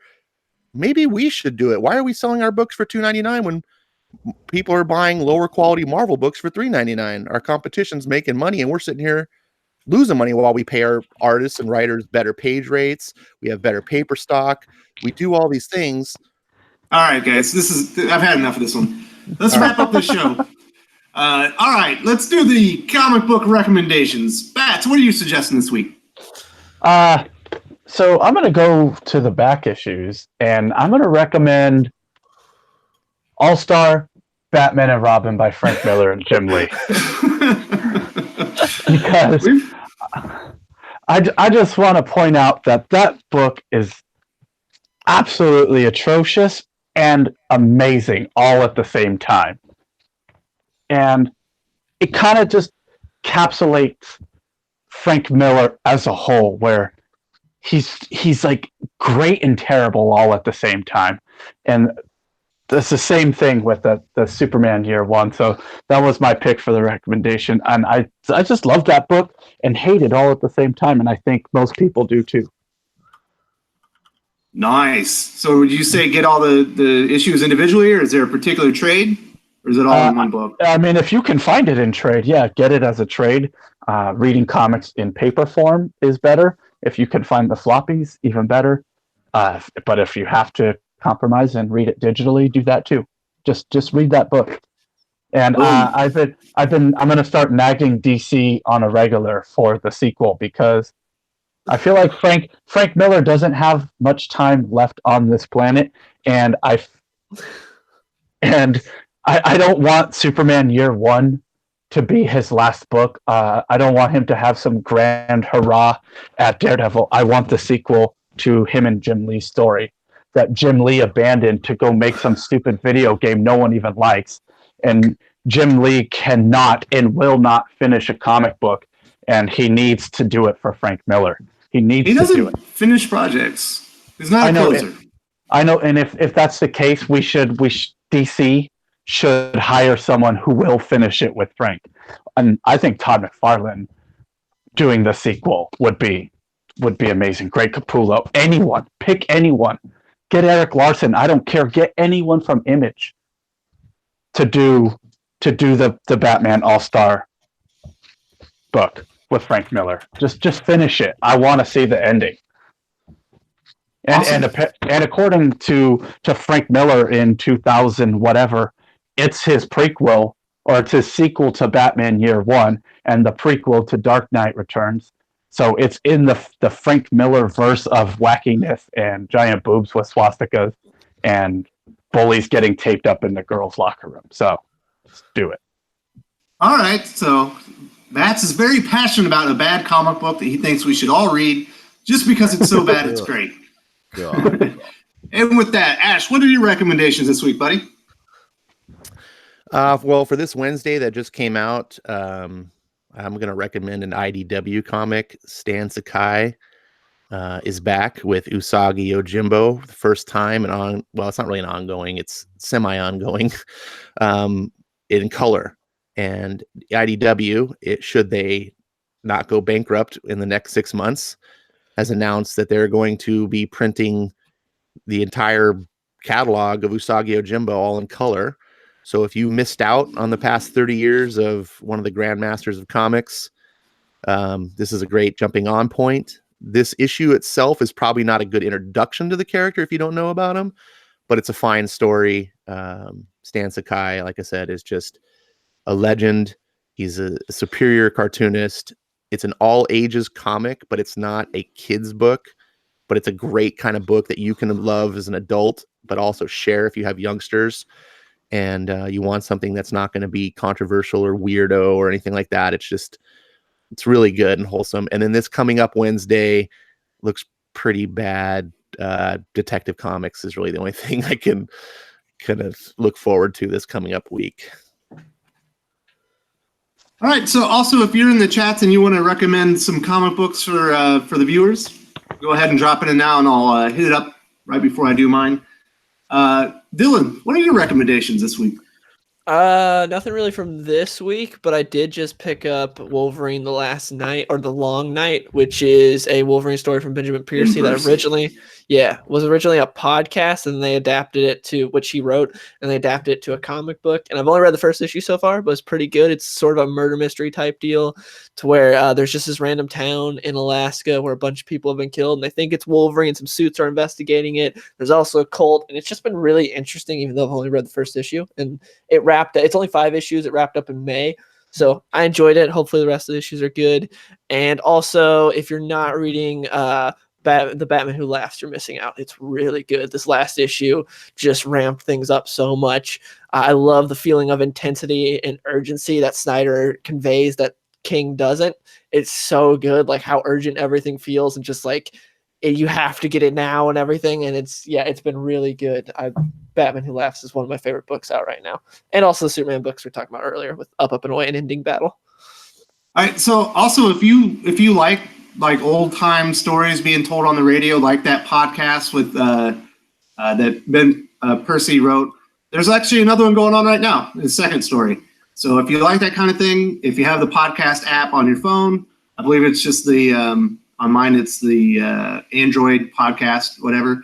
You can type in Marvel Wolverine, and you'll find the podcast. It's got the long night, and then I don't remember the name of the one right now. They're really cool, and they have some it's voice actors and everything, and they're actually kind of fun. If you want some old timey feel. So Pele, what's the recommendations for the shop this week? Daredevil number 7, Chip Zdarsky. It's good. It's well written. It's what everybody wanted for so long from Daredevil, I think. It's just consistently really, really good. And I think that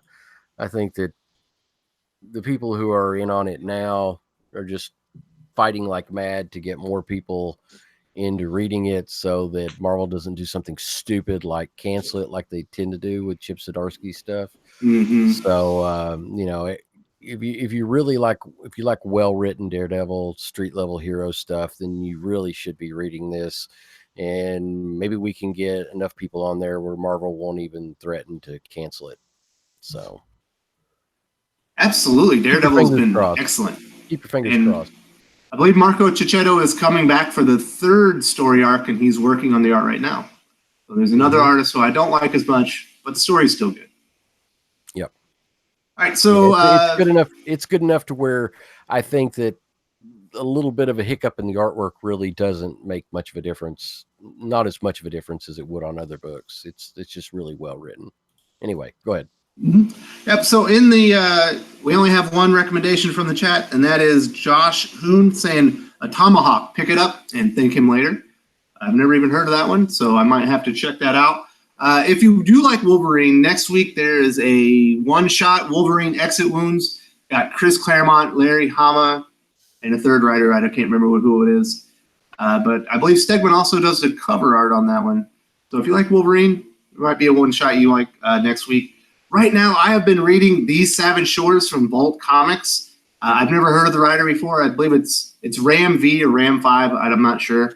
But it's amazing. If you like horror comics and you haven't been reading it, it's only on issue 4 right now, and I couldn't recommend it high enough or any higher. The art on it's amazing. I love everything about it. It's vampires versus like Indian, some type of Indian monster that I never heard of, and it's a lot of fun. And I would recommend everyone get on that book. These Savage Shores is awesome.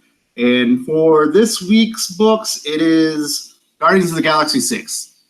This week's actually really bad. I expected a few recommendations, and none of the books except for Daredevil have been good. And Guardians of the Galaxy 6, The Return of Thanos, the Marvel Universe, or the comic universe at least. And, that's obviously Donny Cates. And if you're enjoying Silver Surfer Black, the Guardians of the Galaxy is the introduction of that character and where he is right now. Mm-hmm.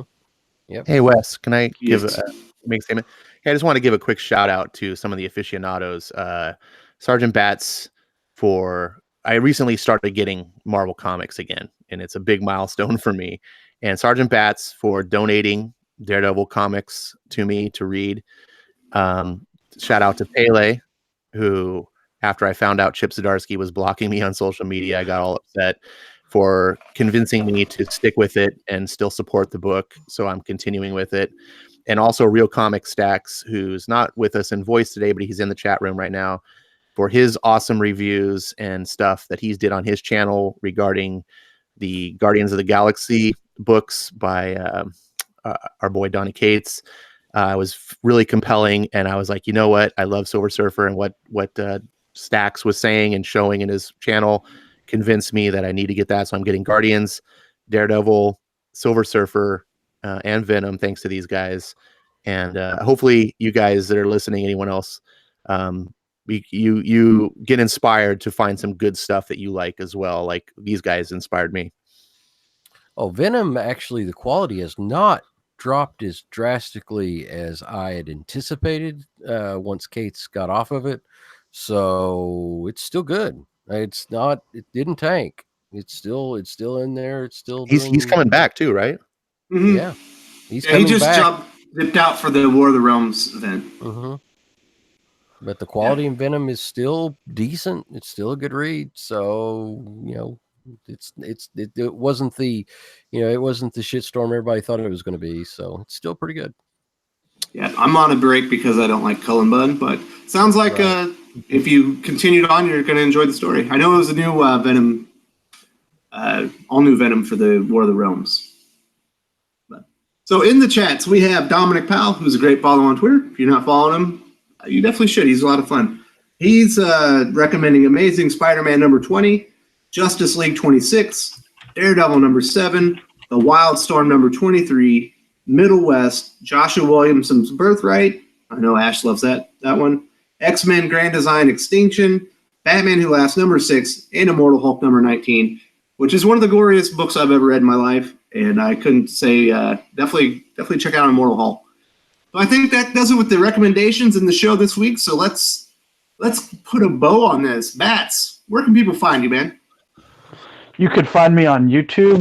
Just type in my name, SGT Bats, and you can find my channel there. And same on Twitter, at SGT Bats. Yes, and if you like just funny, witty takes on comics where the videos are really good and entertaining, I definitely suggest Bats' channel. He has a lot of fun, and he's got his own take on comics, and I really dig it. So, Ash, where can people find you, man? Hey, everyone. You can find me on Ash on Comics, just like my name, on YouTube. And if you care to hear me on Twitter, it's Ash1138. And I try to keep my channel mostly about the comics, what I like or dislike, and try to keep more of the political opinion and stuff on Twitter. So whatever you like better, that's what you're going to find. And if you want someone that takes a little bit more of a deeper dive and a more thoughtful look at comic books, I would definitely suggest Ash's channel. He's great. He really goes in. He's very passionate about comics. A lot less joking than Bats, but he's got his own take on things. And definitely worth checking his channel out, and you will learn a lot about comics and a lot of good comics you probably aren't reading right now. So I couldn't suggest Ash's channel as well, or any higher. So, Dylan, the Real Comic Book Gamer, where can people follow you, man? The Real Comic Book Gamer on YouTube and at @the_RCBG on Twitter. 2 weeks ago, I dropped my gutting of Heroes in Crisis, which is about 25 minutes. So if people want to watch that, you can watch that. That was a really good one. Excellent run. Yeah, I liked it myself. Thank you. It took about 2 weeks to make that, and I'm glad people liked it. And next up, I'm going to be going into Bendis. So can't wait. Oh man, see how that goes. It's going to be a bloodbath, people. And also, are you still doing Twitch for the gaming? Yeah, I still do Twitch every now and then when I have time. Yeah, same as my Twitter, @the_RCBG. So it's still mostly I remember it was Star Wars there for a while. Apex Legends. No, Battlefield. Okay, so not good. So back when I was watching Twitch, back when I was in the States, it was always Star Wars, but I don't get to watch Twitch now that I'm in the Philippines with the 2 kids. But definitely check him out. He's a great streamer for video games, and he has great content for comic books on his channel as well. Pele, my man, where can people find you? You can find me largely on Twitter at @just_Pele, where I tend to be a little bit political. Lately, trying to get more into talking about comics, but those bastards keep dragging me back into political fights. But and then on Instagram, where it's all comics, nothing but comics, and you showed various covers of different key comics and talk about their significance and the characters and whatnot. But @just_Pele for all of the above. And also we had Doc, who was on previously, @ScienceJesus. He had to cut out, but just thought I'd drop a mention for him. So absolutely, we need to show Doc some love. He is the co-host, and he's one of my partners in crime. And it was sad to see him go, but he's a great guy, and you should all follow him. He's lots of fun on Twitter. And if you want to see somebody get banned by all the pros for getting out of line, follow Doc. He gets banned by somebody every week. My God, what is he doing? He's just being honest. So I've called these people names. I have absolutely just ripped on these people, and I don't know. It's just, he sets Doc's a special kind of salty. He's his own thing. So obviously here for me, you can follow me on Thinking Critical YouTube. This is my home for all my content. And then if you want to follow me on Twitter, on social media, it's at Wes_from_TC. And if you could follow me, it would be great. Talk about comics and other stuff, and maybe get a little more salty on the Twitter than I do here on the channel. But I try to keep it clean most of the time. But thank you very much to my entire panel and everyone for joining us. And Salamat Po, and I'm out. See you guys. Bye, everyone.